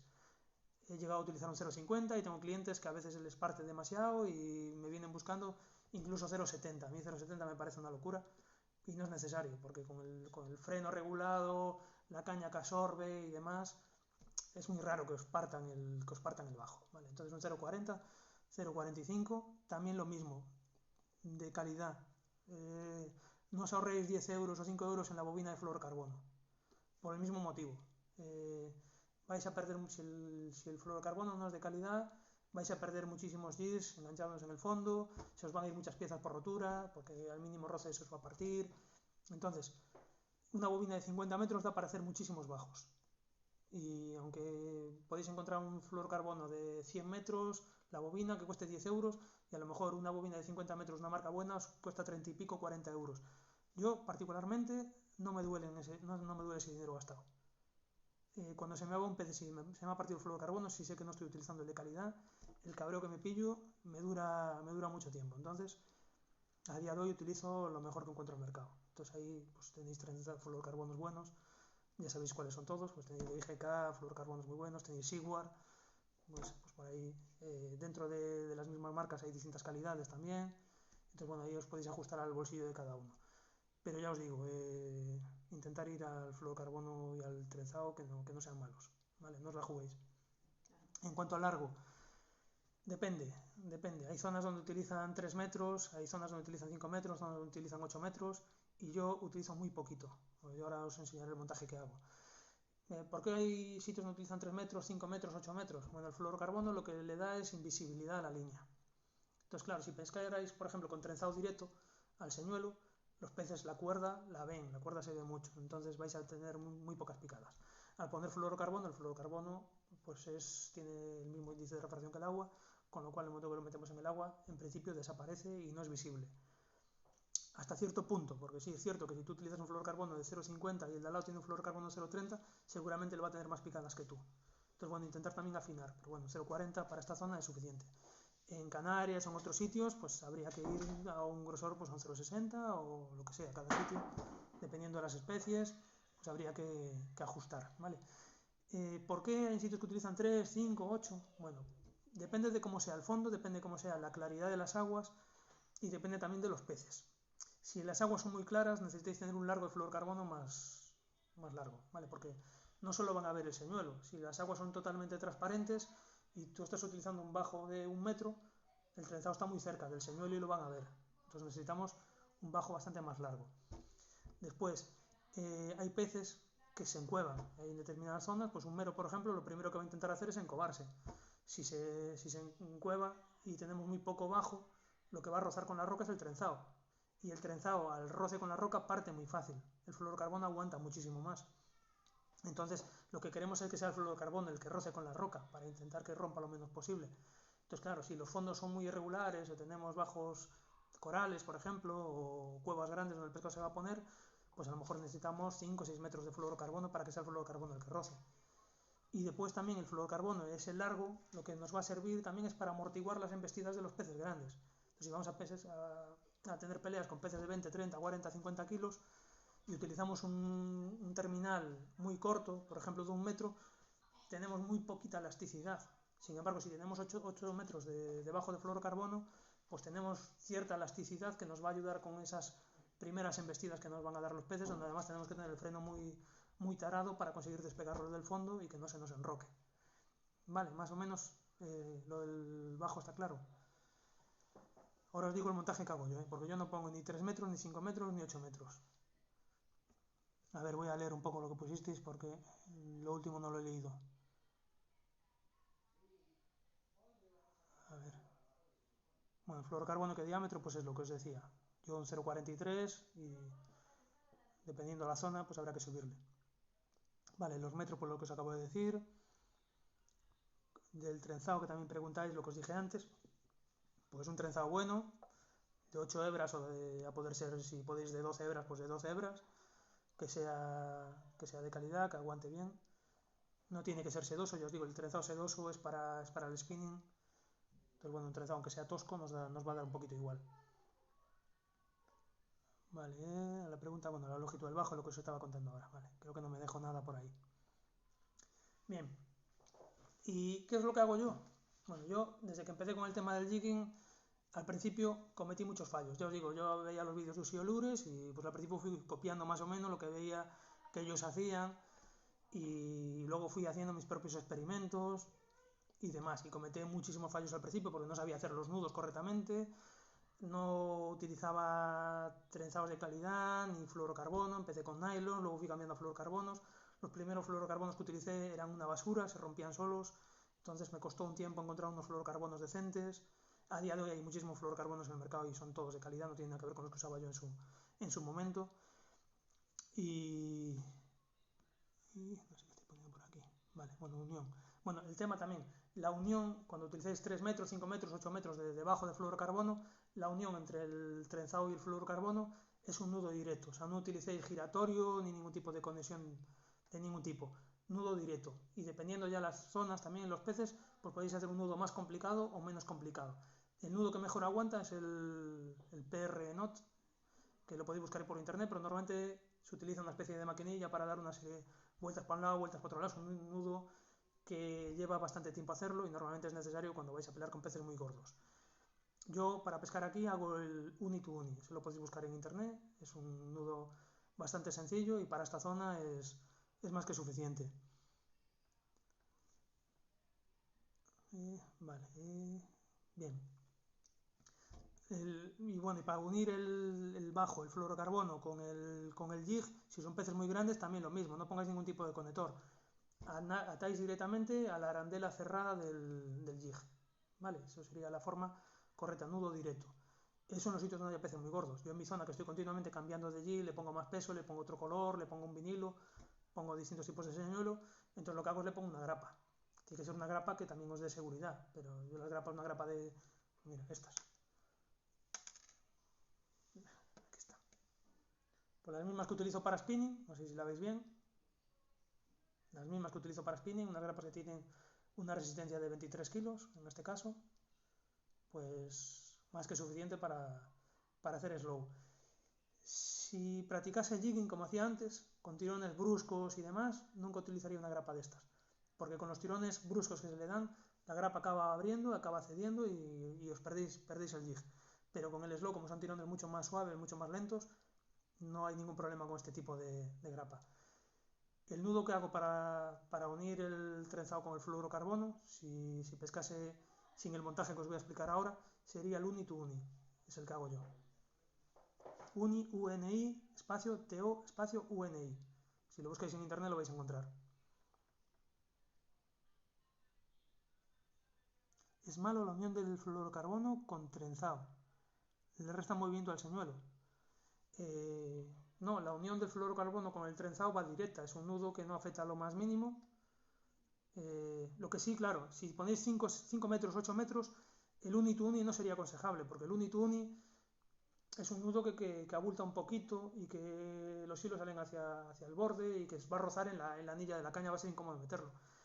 por ejemplo, el PR Knot es un nudo que va a deslizar mucho mejor por las anillas. Entonces, si hacéis un montaje de este tipo, con varios metros de fluorocarbono, esos metros van a tener que entrar en la bobina del carrete y van a tener que pasar por las anillas. Entonces, intentar hacer un nudo que deslice bien por la anilla. Me refiero al uso de un esmerillón. Vale, lo que os decía, si vais a poner un bajo de 3, 5, 8 metros, no pongáis esmerillón, nunca. No lo pongáis, ¿vale? Porque va a llegar un momento que tiene que pasar por la anilla y vais a romper la caña y no vais a poder recoger. Entonces, no, en ese tipo de montajes no pongáis esmerillón. El montaje que hago yo, después ya os digo, de haber hecho un montón de pruebas y cosas que me funcionaban y luego, ostras, como funciona poner un angulón por aquí, pues le pongo 4 y bueno, de volverme loco y demás. Y al final lo que consigues haciendo experimentos de estos es que se te vayan muchos peces, que tengas muchas roturas y que te des cuenta de que cuanto más complejo es el montaje, más puntos de debilidad tiene porque tienes más nudos y a la hora de que te entren los peces, pues tienes más puntos por donde va a poder romper fácilmente. Entonces, después de hacer un montón de pruebas, los puristas dirán que el montaje es ese, o sea, directamente trenzado unido a fluorocarbono y al final el jig, eso es el slow jigging, ¿vale? Pero luego nosotros podemos hacer lo que se nos ocurra. Entonces, el montaje que yo hago es este, para que lo veáis.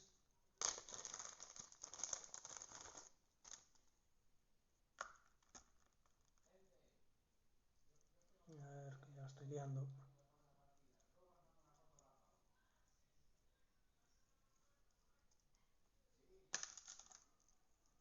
Bueno, cosas del directo. A ver.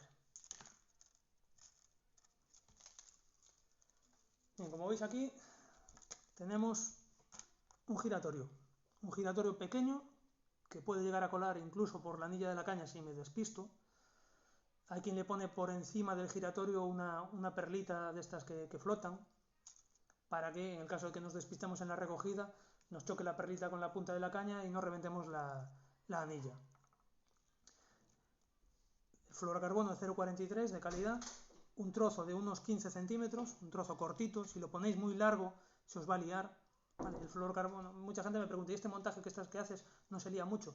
Al utilizar un fluorocarbono que tiene determinado grosor, ya es un 0,43, no es muy fino, y al ser un fluorocarbono de calidad tiene cierta rigidez y no ser demasiado largo, es una gameta de unos 15 centímetros más o menos, entre 10 y 15 centímetros sería más que suficiente, no se lía prácticamente nada. Si lo ponéis más largo, si le ponéis 20, 30 centímetros, va a coger muchas más vueltas, se va a liar más. Entonces, para mí el tamaño aconsejable sería este, ¿vale? Más o menos unos 15 centímetros. Y luego tengo, como veis, esto va unido al giratorio, no sé si lo veis bien, con un nudo, que os explicaré ahora cuál hago. Y después tengo otra gameta con otro nudo independiente, porque antes los hacía, el mismo lo dejaba más largo, pero cuando enganchaba los dos peces gordos me partía y me rompía por la mitad y perdía los dos peces. De esta manera, al llevar nudo independiente, si tengo un doblete bueno, cuando pescáis, o sea, cuando claváis dos peces gordos, cada uno tira para un sitio y vosotros tiráis para arriba, se juntan muchas fuerzas y lo normal es que uno parta.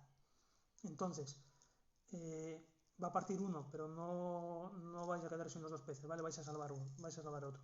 Y también, cuando esto se os engancha, a lo mejor en un aparejo o en una roca, pues a lo mejor os parte esto y no perdéis el jig, que es lo caro que está en el otro extremo. Y después la otra gameta, esta de aquí, pues tiene un largo de unos 80-90 centímetros. Como mucho, le pongo un metro. Ahora me diréis otra, pero antes estabas hablando de 3, 5, 8 metros. Sí, en otros sitios es importante que sea así de largo, por lo que os decía, la claridad de las aguas, los fondos, los peces enrocan y necesitamos tener pues, que nos amortiguen esas embestidas iniciales. Pero es que aquí en la zona donde pesco yo, con suerte pescas un abadejo de 7-8 kilos o una lubina de ese tamaño. Es muy raro pescar algo más grande.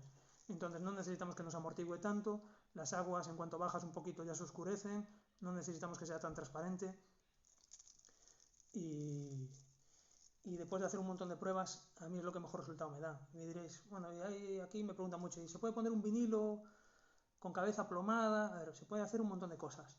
A mí poner vinilos con cabezas plomadas en la parte de arriba no me gusta, porque le da un movimiento distinto y le cambia un poco, al llevar otro peso, le cambia un poco la acción al jig. Trabaja mucho más natural un angulón. De estos hay en el mercado, cualquier angulón sirve. Hay un montón de modelos. y trabaja mucho mejor y es muchísimo más efectivo, ¿vale? Un angulón de estos. Y en la parte de abajo, aquí le pongo una grapa, y la grapa lo que nos permite es cambiar el jig, poner un jig de distinto gramaje, o cambiar el color, o poner un vinilo, o poner un chico, o poner lo que queráis. Es muy fácil, simplemente abrimos, conectamos y cerramos y ya lo tenemos preparado. Como veis, yo solo tenía una bolsita, yo llevo varios bajos de estos preparados, entonces en el caso de que enganche en el fondo y tenga una rotura, simplemente lo saco de la bolsa o donde lo tenga enroscado, y solo tengo que hacer un nudo, solo tengo que hacer el nudo de unión del trenzado con el giratorio, y ya lo tenemos listo. Este montaje, por ejemplo, en zonas como Canarias no se me ocurriría hacerlo nunca, ¿vale? Nunca pondría un ángulo por encima, porque ya los peces con los que vais a pelear son grandes de por sí, entonces no es necesario un angulón. Pero aquí en Galicia hay días que lo único que pesca es esto. Yo me vendría para tierra muchos días de vacío, si no es por culpa o gracias al angulón. Esto pesca una barbaridad. De hecho, el año pasado en mi embarcación pescamos 3 abadejos de 8 kilos 700, o sea, cerca de 9 kilos, y los 3 abadejos fueron pescados con el angulón.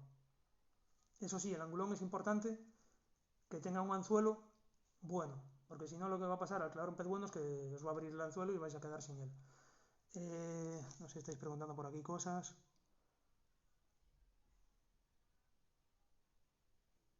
Vale, no usas nudo FG. En otras zonas para pescar otro tipo de especies utilizaría nudos de ese tipo. El FG, el Perrenot, nudos de esos. Yo no sé hacerlos. En mi zona no son necesarios. O sea, con un uni sencillo que se hace en un momento es más que suficiente. Y tardamos nada, en unos segundos tengo el nudo hecho. Con lo cual, y como además para jigging no uno el trenzado directamente al fluorocarbono, que lo que hago es unir el trenzado al giratorio, entonces no hago ningún tipo de unión. El Unituni lo utilizo para spinning, no para jigging. Para jigging veremos ahora el nudo que hacemos para unir el trenzado con el giratorio, ¿vale? Que es el mismo que hacemos aquí, que os lo voy a explicar ahora.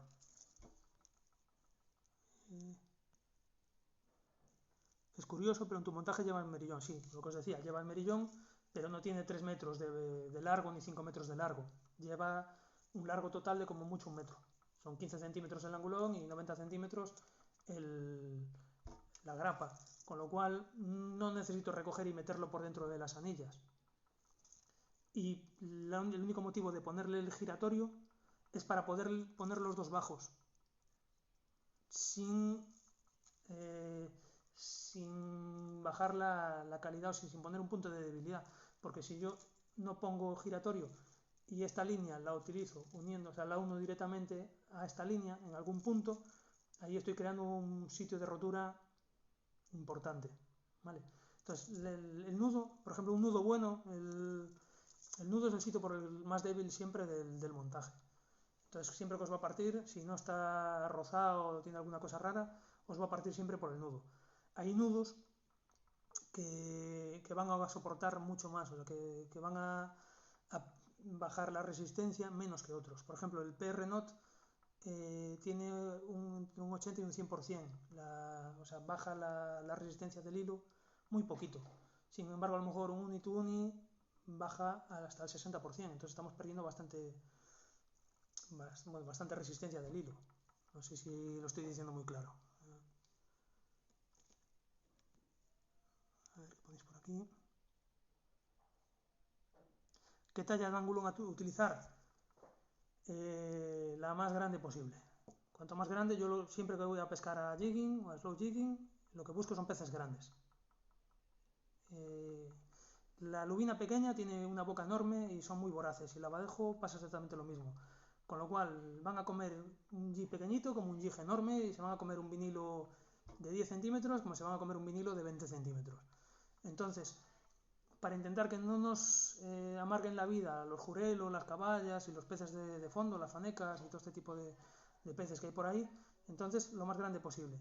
Con un angulón grande vais a pescar igual jurelos, caballas y todo lo demás, pero vais a un poquito menos. Si ponéis un angulón pequeño os van a molestar seguido.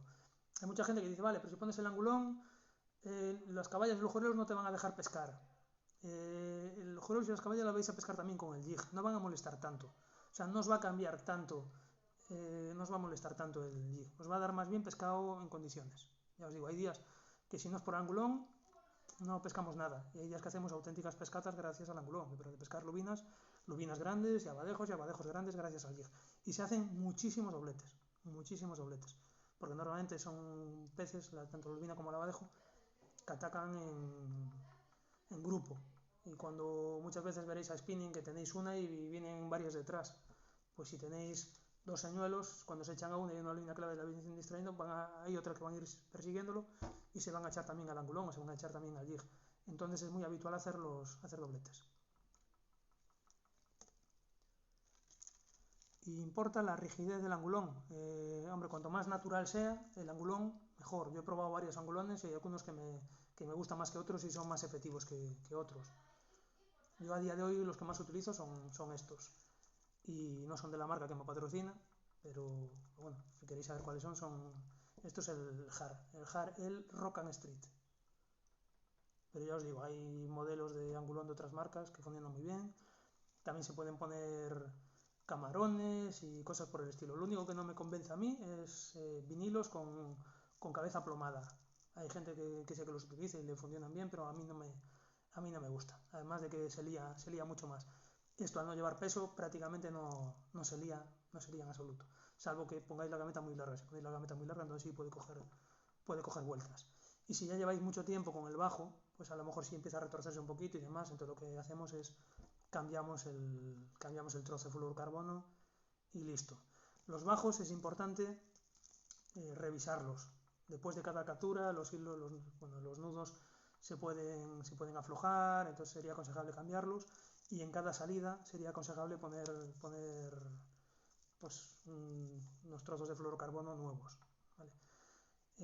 Los que sois vagos como yo seguramente no lo haréis y vais a tener muchos disgustos por culpa de eso. A mí me pasa siempre. Estoy pescando, veo que está rozado en un punto y digo, bueno, no está picando nada, por vagancia no lo cambio, clavo algo y se me parte. Bueno, pues eso pasa por no hacer lo que habría que hacer, que si notáis que está un poco deteriorado, hay que cortar, poner otro trozo nuevo y listo. ¿Por qué en diferentes marcas unos son más flexibles y otros más duros? Pues eso porque los han diseñado de esa manera.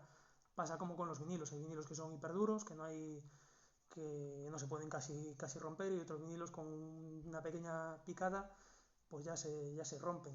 Eso es porque han sido diseñados de esa manera, ¿vale? Para emitir una serie de vibraciones, un movimiento más natural o menos natural, o para ser más resistentes o menos resistentes.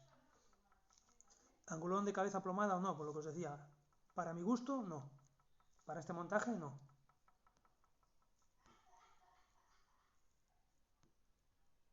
¿Solo un angulón? Claro, lo que os decía.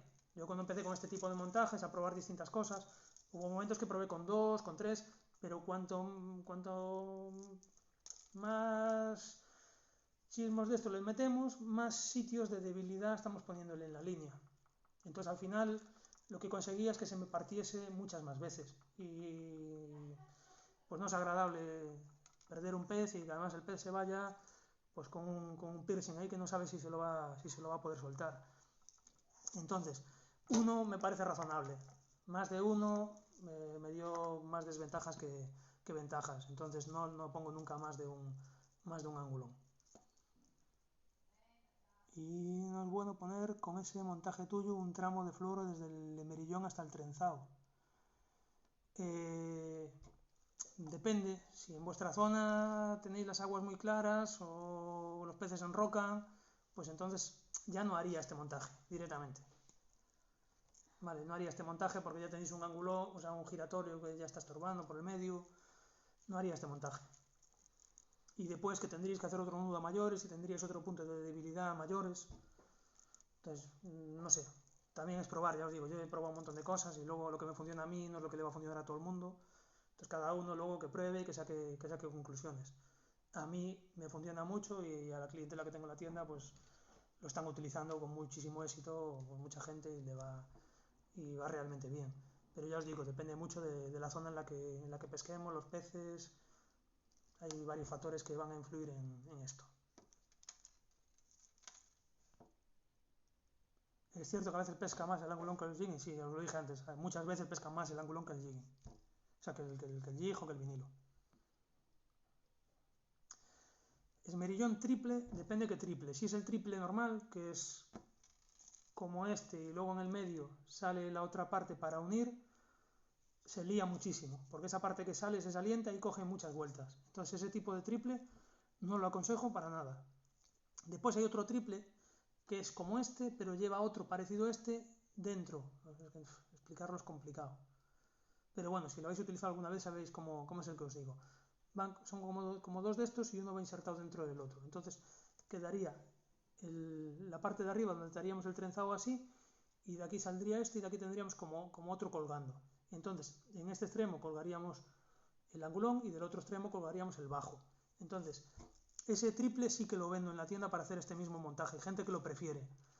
Yo no, yo lo prefiero así. A mí me gusta más así, pero cualquiera de los dos vale.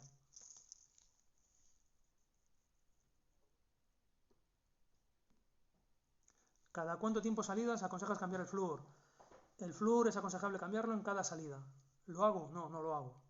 Si yo llego y veo que está bien, al final lo dejo. Y eso me da muchos disgustos, lo que os decía antes. Por no cambiarlo a veces he tenido roturas. Lo aconsejable sería cambiarlo en cada salida. El nudo. Vale, el nudo que os decía, si utilizáis unión directa de fluorocarbono con trenzado, buscar por internet nudos de unión. Los que os comentaron por ahí son válidos y son buenos, y lo que pasa es que a veces son complicados y lleva tiempo hacerlos. En esta zona un uni-to-uni sería suficiente, pero si tenemos 5 o 8 metros de bajo sería incómodo por el roce con la anilla, hay un momento en que pasa el bajo, entonces no os lo aconsejaría. Si hacemos este montaje, el nudo, con un nudo nos llega, el nudo de unión que hacemos es este. Tengo aquí una arandela y tengo aquí una cuerda, ¿vale? Imaginaros que esto es el giratorio y que esto es el fluorocarbono. El nudo, a ver si lo veis bien, sería, pasamos por dentro en este caso de la anilla, del giratorio, sería, lo volvemos a pasar otra vez, pasamos y volvemos a pasar, con lo cual ata 2 veces al giratorio. Y lo tenemos así. Lo que hacemos ahora es un nudo muy, muy, muy sencillo. Damos vueltas, 1 vuelta, 2 vueltas, 3 vueltas, 4 vueltas. En el caso del fluorocarbono, 4 vueltas sería suficiente. En el caso del trenzado tenéis que darle como mínimo 7 vueltas. ¿Por qué 7 vueltas? Porque el trenzado es mucho más fino y resbala muchísimo más. Entonces si le dais menos de 7 vueltas es posible que al tirar se os deshaga el nudo. Entonces en el fluorocarbono 4 vueltas y en el trenzado entre 7 y 9. Una vez le hemos dado las vueltas, lo pasamos por las 2 vueltas que tenemos ahí. ¿Veis ahí por dónde pasa, no? Lo pasamos por el medio de las dos. Y lo que hacemos ahora es humedecerlo, siempre lo humedecemos con saliva o con lo que sea, y tiramos. En este caso es una cuerda muy gorda y va a ser complicado que nos quede bien. Vamos ajustándolo. Es muy importante, sobre todo en el trenzado, tirar muy fuerte, ajustarlo muy bien con las uñas, volver a tirar y volver a ajustarlo. O sea, el nudo tiene que quedar muy bien apretado. Vale, ¿veis cómo está ahí, no? Cortamos el sobrante y listo. Este es el nudo que hago. No sé si lo visteis bien o no. Es que va mucho retraso aquí. Sí. Se está viendo ahora. Sí, se ve bien.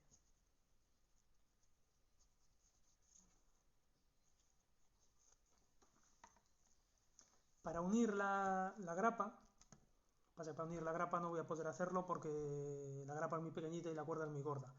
Para unir la grapa podéis hacer exactamente el mismo nudo, o os aconsejo para unir la grapa hacer el nudo palomar, tanto para spinning como para jigging. Es un nudo muy sencillo que se hace muy rápido y al tirar de él lo que hacéis es que cada vez se apriete más. Es un nudo que para mí es el más fiable que hay. Entonces ese, si lo queréis ver, el nudo de unión para la grapa, lo podéis buscar en internet.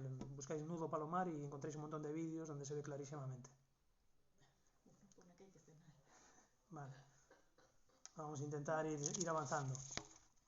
Que además esto no sé si permite directos de como máximo 1h30 y ya se están cumpliendo. O sea, a lo mejor nos cortan y tendríamos que volver a iniciar otro. Vale, bueno, el montaje está más o menos, ¿no? Bien, pasamos al tema de los señuelos. Si nos ponemos puristas, para el slow jigging los señuelos que se utilizan son los jigs diseñados para slow, los slow jigs.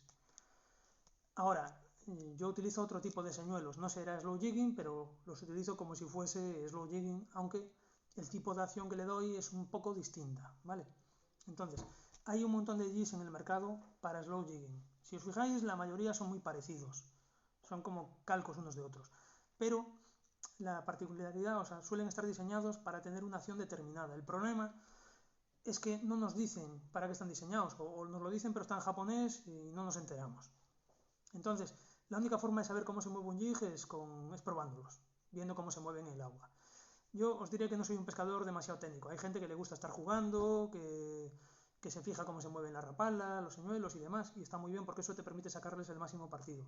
Yo funciono un poco más por intuición y por lo que me funciona. Entonces yo pruebo las cosas y lo que me da pescado me vale y lo que no me da pescado pues lo acabo descartando, ¿vale? Entonces, los jigs de slow lo que hacen es lo que os decía antes, ¿no? Están diseñados para caer pues imitando un pez que cae herido hacia el fondo del agua. Entonces, bueno, hay algunos que van a caer haciendo un movimiento en forma de hoja. Puede ser más vertical y caer más rápido, o caer mucho más despacito, más pausado, o puede caer haciendo una vibración más irregular, haciendo este tipo de movimiento de aleteo. Entonces, bueno, cada uno se utiliza para tipos de pesca distintos, o cuando el agua o las corrientes o el pez está actuando de una manera distinta. Cuando hablamos del tema del jigging y del slow jigging, no os dije que el slow es mucho más efectivo que el jigging en muchos más escenarios de pesca distintos, ¿vale? O sea, el jigging funciona bien cuando el pescado está comiendo, cuando está activo, pues en primavera, verano y cuando el pescado está comiendo. Sin embargo, el slow, al tener este tipo de movimiento, hace que el pescado que no tiene tanto ánimo, que no está comiendo, se active o se decida a embestir al jig, ¿vale? Entonces, en invierno, por ejemplo, funciona mucho mejor el slow jigging que el jigging. Y esos días que parece que no hay actividad, es mucho más probable pescar a slow jigging que a jigging. Por eso la repercusión que está teniendo el slow jigging a día de hoy, aparte de que es mucho más relajado. Os encontraréis jigs pequeñitos y os encontraréis, bueno, los jigs de jigging son jigs simétricos, diseñados para caer muy rápido, y los jigs de slow son jigs asimétricos, o sea que tienen una cara de una manera y en la otra cara tienen alguna diferencia. Eso es lo que hace que caigan de una manera errática hacia el fondo. Vale, lo de los assists en los jigs lo vemos ahora, ¿vale? Entonces, bueno, ya os digo, hay un montón de marcas en el mercado y demás. Yo he probado un montón de ellas. Hay algunas que me han funcionado muy bien, otras, todas pescan, ¿eh? O sea, todos los señuelos que hay pescan. Si no pescáis con alguno que habéis comprado es porque posiblemente no lo estéis utilizando en las condiciones apropiadas o no lo estáis trabajando correctamente. Entonces, a lo mejor hay jigs que a vosotros encantan, que a mí no me convencen del todo, y a lo mejor alguna señuelo que a mí me encanta, pues lo probáis vosotros y no os convence. Yo a día de hoy, mi preferido con diferencia es este, ¿vale? El Slash Beat de Megabass. Es mi preferido y es el que más vendo en la tienda, pero con diferencia. O sea, vendo por cada 20 señuelos, o sea, allí es Slash Beat que vendo uno de otra marca. Y eso es por algo, o sea, no es porque yo los quiera vender. O sea, si yo intento vender esto, lo llevan y no pescan, al final eso no lo van a comprar los GIS de otras marcas, ¿vale?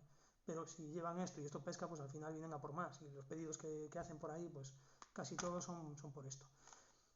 Y este jig, si os fijáis, si vemos al principio, al inicio, el tema del slow jigging, no había slow de este tipo. Este formato es un formato alargado. Cuando empezaron a salir, los jigs slow eran formato tipo lágrima, casi todos así pequeñitos.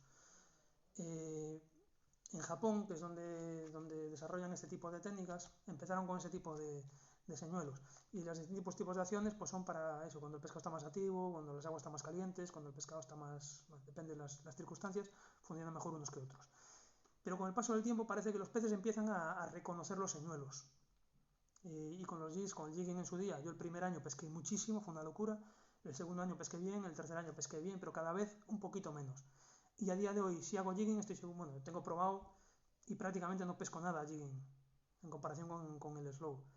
Entonces no sé si es que los reconocen o no sé qué pasa, pero parece que con el tiempo empiezan a detectar este tipo de señuelos. Y con el slow también pasó lo mismo. Los primeros días de slow eran una locura. Y en Japón, que nos llevan antelación, que esto salió hace más tiempo, pues ya los otros jis empezaron a aflojar un poco y le dieron otra vuelta de tuerca. Entonces, esto si os fijáis parece un jig de los de siempre, parece un jig de los de toda la vida, pero no, esto es un jig de slow. Lo que hicieron fue diseñar los jigs alargados pero con caída de slow. No hay muchas marcas que tengan este formato. Yo conozco un par de ellas, ¿vale? Y la que mejor las dos funcionan bien, pero la que más me gusta es esta, el Slash Beat. En cuanto al montaje, puedes traer una tijera. Vale, lo que estáis preguntando todos, ¿no? El tema de los assist. ¿Cómo montamos los jis? Bien, vamos a sacar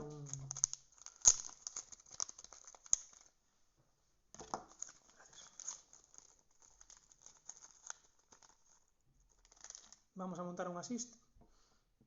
Como veis, pues tenemos aquí un assist de decoy, son los que uso yo. Este es un 1/0. Normalmente yo uso entre el 1/0 y el 3/0 dependiendo del G. Pues un G de 80 gramos pues pondré un 1/0, en uno de 120 gramos pues pongo un 2/0 y a lo mejor en uno de 180 gramos pongo un 3/0. Dependiendo del jig, vamos a sacar este de la bolsa.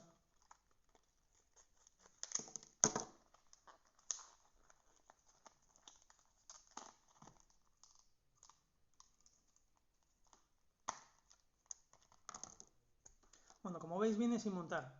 Encontraréis jigs en el mercado que vienen ya con los asís puestos. ¿Eso a qué se debe? Pues normalmente los jigs japoneses suelen venir así, sin ningún tipo de anzuelo, porque los japoneses lo que hacen es conectan el assist a la línea y después con la herramienta, con esta herramienta lo que hacen es conectan el jig, lo que hacen es cambian el jig, no cambian el assist. Sin embargo, las marcas europeas y americanas normalmente ya vienen con los anzuelos montados, con los assist montados, y lo que hacemos es conectamos el jig ya con los anzuelos, cambiamos todo, ¿vale? Entonces, bueno, los japoneses suelen venir así. Montaje, nos hacen falta unas arandelas de llaverito. La que tengo ahora es enorme, es una arandela de 70 kilos, una barbaridad. Esto es para pescar peces enormes, pero aquí es que aquí en casa no tenía otra. Entonces, bueno, yo utilizaría una arandela bastante más pequeña. Lo que hacemos pues, con la herramienta apropiada,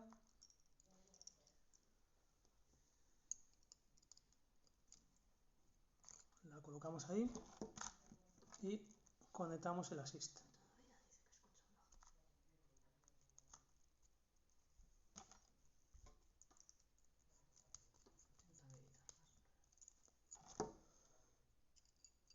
Bien, bueno, queda muy grande esa arandela, como veis, no queda mal, pero es la que tengo. ¿En dónde engancharíamos la línea? El bajo, o en nuestro caso, si hacemos el montaje que tenemos, la grapa, la engancharíamos siempre a esta arandela, la arandela cerrada del assist, ¿vale? A esta arandela de aquí. Así tenemos una pelea directa, el anzuelo iría conectado directamente a nuestra línea. No nos influiría lo más mínimo el jig y tampoco tendríamos problema con que esta anilla se nos abra. ¿Vale? Si lo enganchamos aquí directamente a la línea, al propio jig, el pez tiraría del anzuelo y estaríamos realizando también fuerza sobre esta arandela, que al no ser grande, si era una arandela de llavero abierta, podría abrirse, ¿vale? Si es un pez muy grande. Bien, ¿cuántos anzuelos montamos? Depende del jig. Yo, por ejemplo, los jigs pequeñitos, los que son tipo lágrima, con un asís puesto en cabeza, un asís de este tipo, doble, es más que suficiente. La lubina, el abadejo, este tipo de peces comen para su absorción, lo van a meter entero en la boca y se van a clavar. Entonces, sería suficiente. Ahora, si estoy pescando con un jig con este formato alargado, a lo mejor uno de 80 gramos, pues a lo mejor sería suficiente 2 anzuelos. Pero si estamos con un jig de 150 gramos o uno de 180, este es de 120, ¿no? Pues uno de 180 a lo mejor llega hasta aquí abajo. Y pensar que esto en la caída, los anzuelos se van a separar del jig. Con lo cual en la caída el pez va a atacar por detrás. Entonces, por mucho que absorba, no va a meter los anzuelos en la boca. Entonces sería necesario tener algún tipo de anzuelo en la parte de atrás del jig. Veo que preguntáis mucho si un asís doble arriba y otro asís doble abajo. Yo nunca pondría un asís doble abajo. ¿Por qué? Porque poner dos anzuelos con cuerda en la parte de abajo, que en la parte que va a tocar las rocas, vais a perder muchísimo material. Yo tengo una tienda de pesca y me gusta vender, pero soy pescador, ¿vale? Entonces vais a tener muchísimos enroques. Entonces, yo lo resuelvo de esta manera. Un anzuelo inline de este formato, que tiene la curva bastante cerrada, va a enganchar muy poquito en el fondo, no lleva cuerda ninguna, va a clavar bien cuando os coman por detrás el pescado, y para mí es el montaje más efectivo en los jigs que lo necesitan, o en zonas donde tenéis peces que mordisquean, o sea pues por ejemplo un dentón o cosas por el estilo, que lo que van a hacer es, no van a meter el jig entero en la boca, lo que van a hacer es morderlo. Entonces si muerden en la parte de atrás, aunque el jig sea pequeño, pues también le pondría un anzuelo en la parte de atrás. Entonces ahí lo que haríamos es lo mismo, pues abrimos la arandela,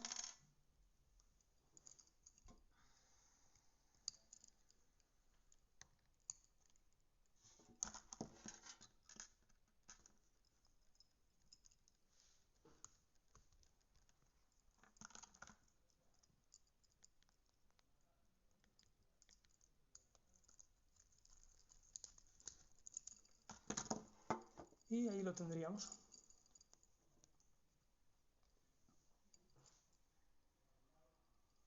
Se ve en la imagen, se ve muy exagerado, ¿vale? Pero en la mano veréis que queda perfecto. Lo que queda mal es la arandela esta, que es enorme.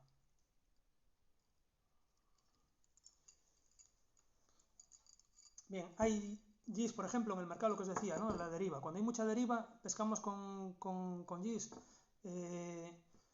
Depende, hay jigs, por ejemplo, el TJ de Tackle House es un jig que está diseñado para pescar con muchísima corriente, incluso para pescar a spinning. Es un jig que podéis lanzar, dejarlo llegar al fondo y trabajarlo a dientes de sierra, o que lo podéis lanzar, dejar llegar al fondo y en recogida lineal, o lo podéis trabajar con un jig de slow normal, en vertical.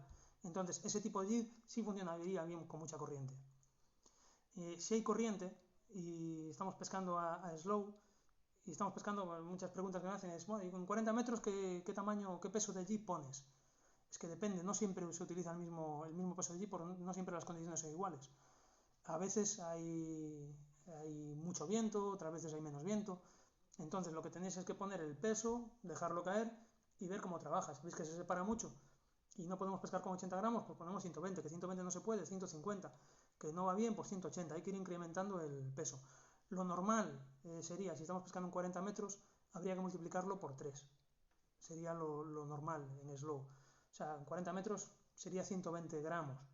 Pero yo últimamente en invierno estoy pescando con 180 gramos casi siempre, porque si no se me separa mucho. Entonces hay que ir viendo las características del lugar, la corriente y todos estos factores. Lo que sí es importante es intentar pescar siempre con el menor peso posible. ¿Vale? Si puedo pescar con 80 gramos, no pongo 120, pesco con 80. En teoría va a pescar mejor. Aunque tengo clientes que me prefieren pescar con 180 porque dicen que pescan mejor siempre, haya corriente o no haya corriente. Y eso, después de darle vueltas, puede ser debido a algo que es lo que os dije que iba a hablar antes de las cañas y no dije, que es el tono de acción de la caña. ¿Vale? ¿Qué es el tono de acción de la caña? Es cómo reacciona la caña con distintos pesos de señuelo y en distintas profundidades y distintas densidades de agua. Por ejemplo, una caña con acción que marque hasta 130 puede tener un tono fuerte, que sería a lo mejor de 60-80 gramos. ¿Eso qué significa?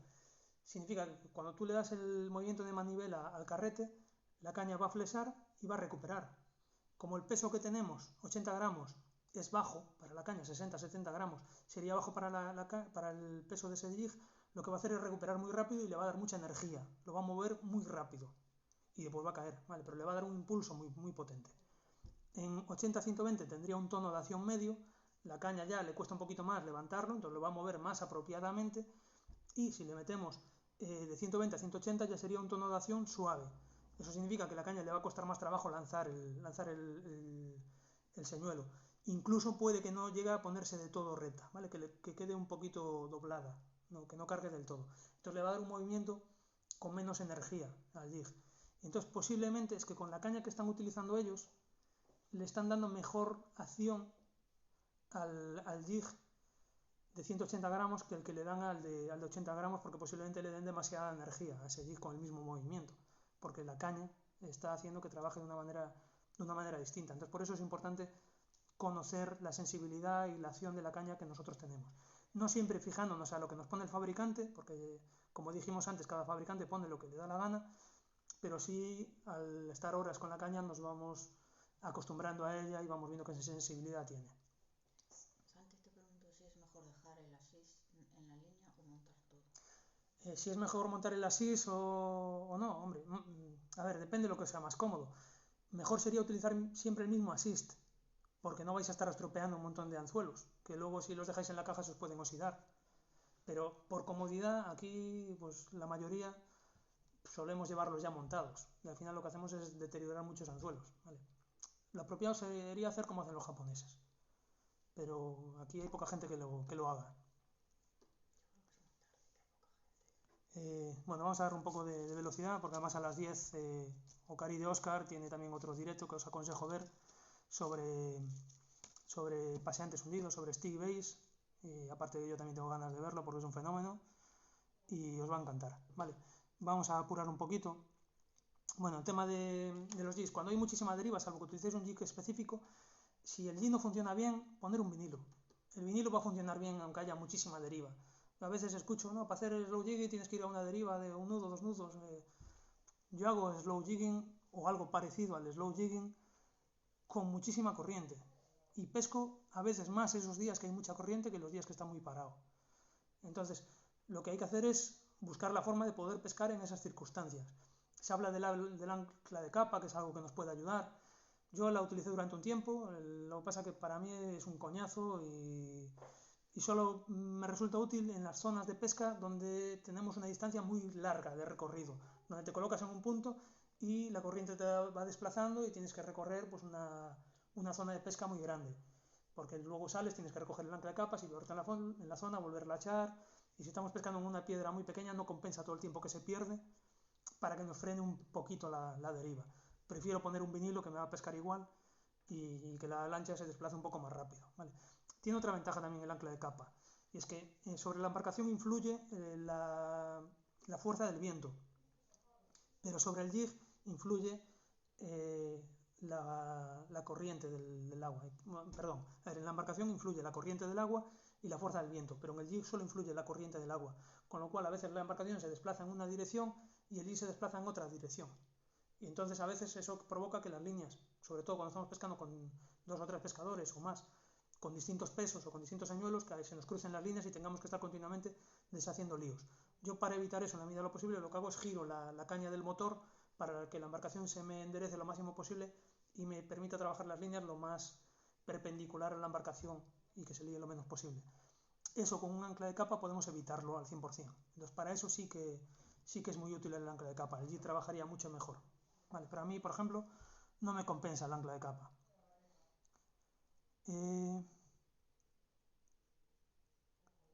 Vale, bueno, creo que no hay nada más que estoy preguntando.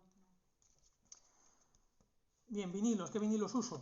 Pues yo, por ejemplo, uso los Sawamura, soy un enamorado de estos señuelos desde que los empecé a probar.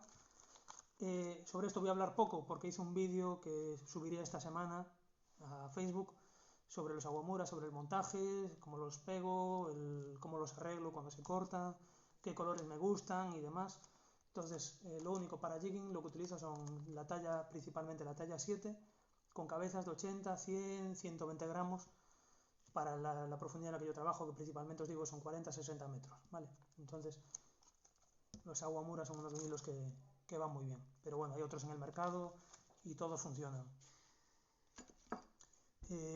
Luego hay otro tipo de señuelos, no sería ya slow, por ejemplo, hay quien utiliza Inchikus o tail rubbers, son técnicas ya un poco distintas, las podéis utilizar igual con cañas de slow, aunque hay equipos específicos que os van a permitir trabajarlos mejor que los equipos de slow. Ahí con eso no me voy a centrar porque yo no pesco los he probado alguna vez, pero no pesco con ellos, entonces no voy a contaros aquí cosas que no tengan ningún sentido.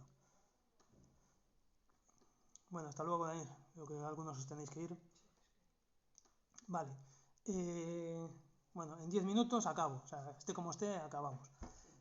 O en 5, vale. Si no, lo que quede, pues lo vemos en otro momento. En cuanto a las zonas de pesca, pues yo empecé pescando esto en las zonas donde pescaba a fondo, a la faneca.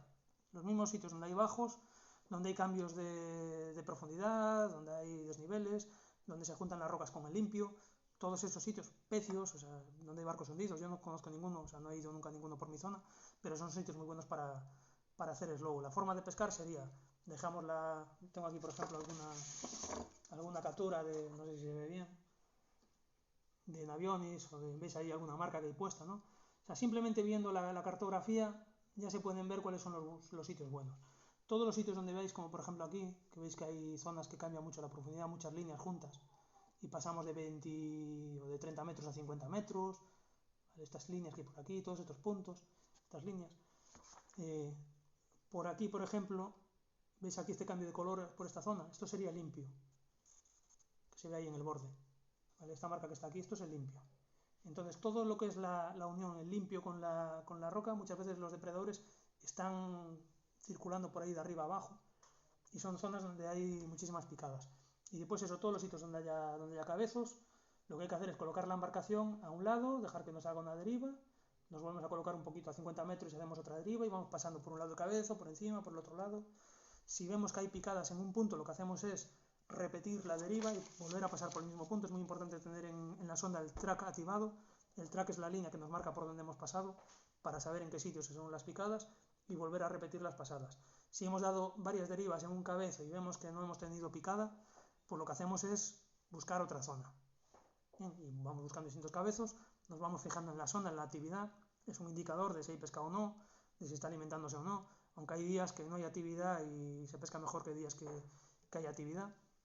Entonces, bueno, sería la forma, buscar sitios de esas características. Si os fijáis, si vais en embarcación y veis zonas donde estén pescando fanecas, eso es un buen sitio. Si veis sitios donde estén pescando a jigging, pues lo que hace todo el mundo es pasa por la zona y te coge las marcas. Si conocéis a alguien que os las dé, si sois de mi zona, encantado, venís por la tienda, me llamáis, os digo sitios donde podéis pescar, os doy las marcas, no tengo ningún problema. De hecho, me vais a ver pescando en esos sitios, ¿vale?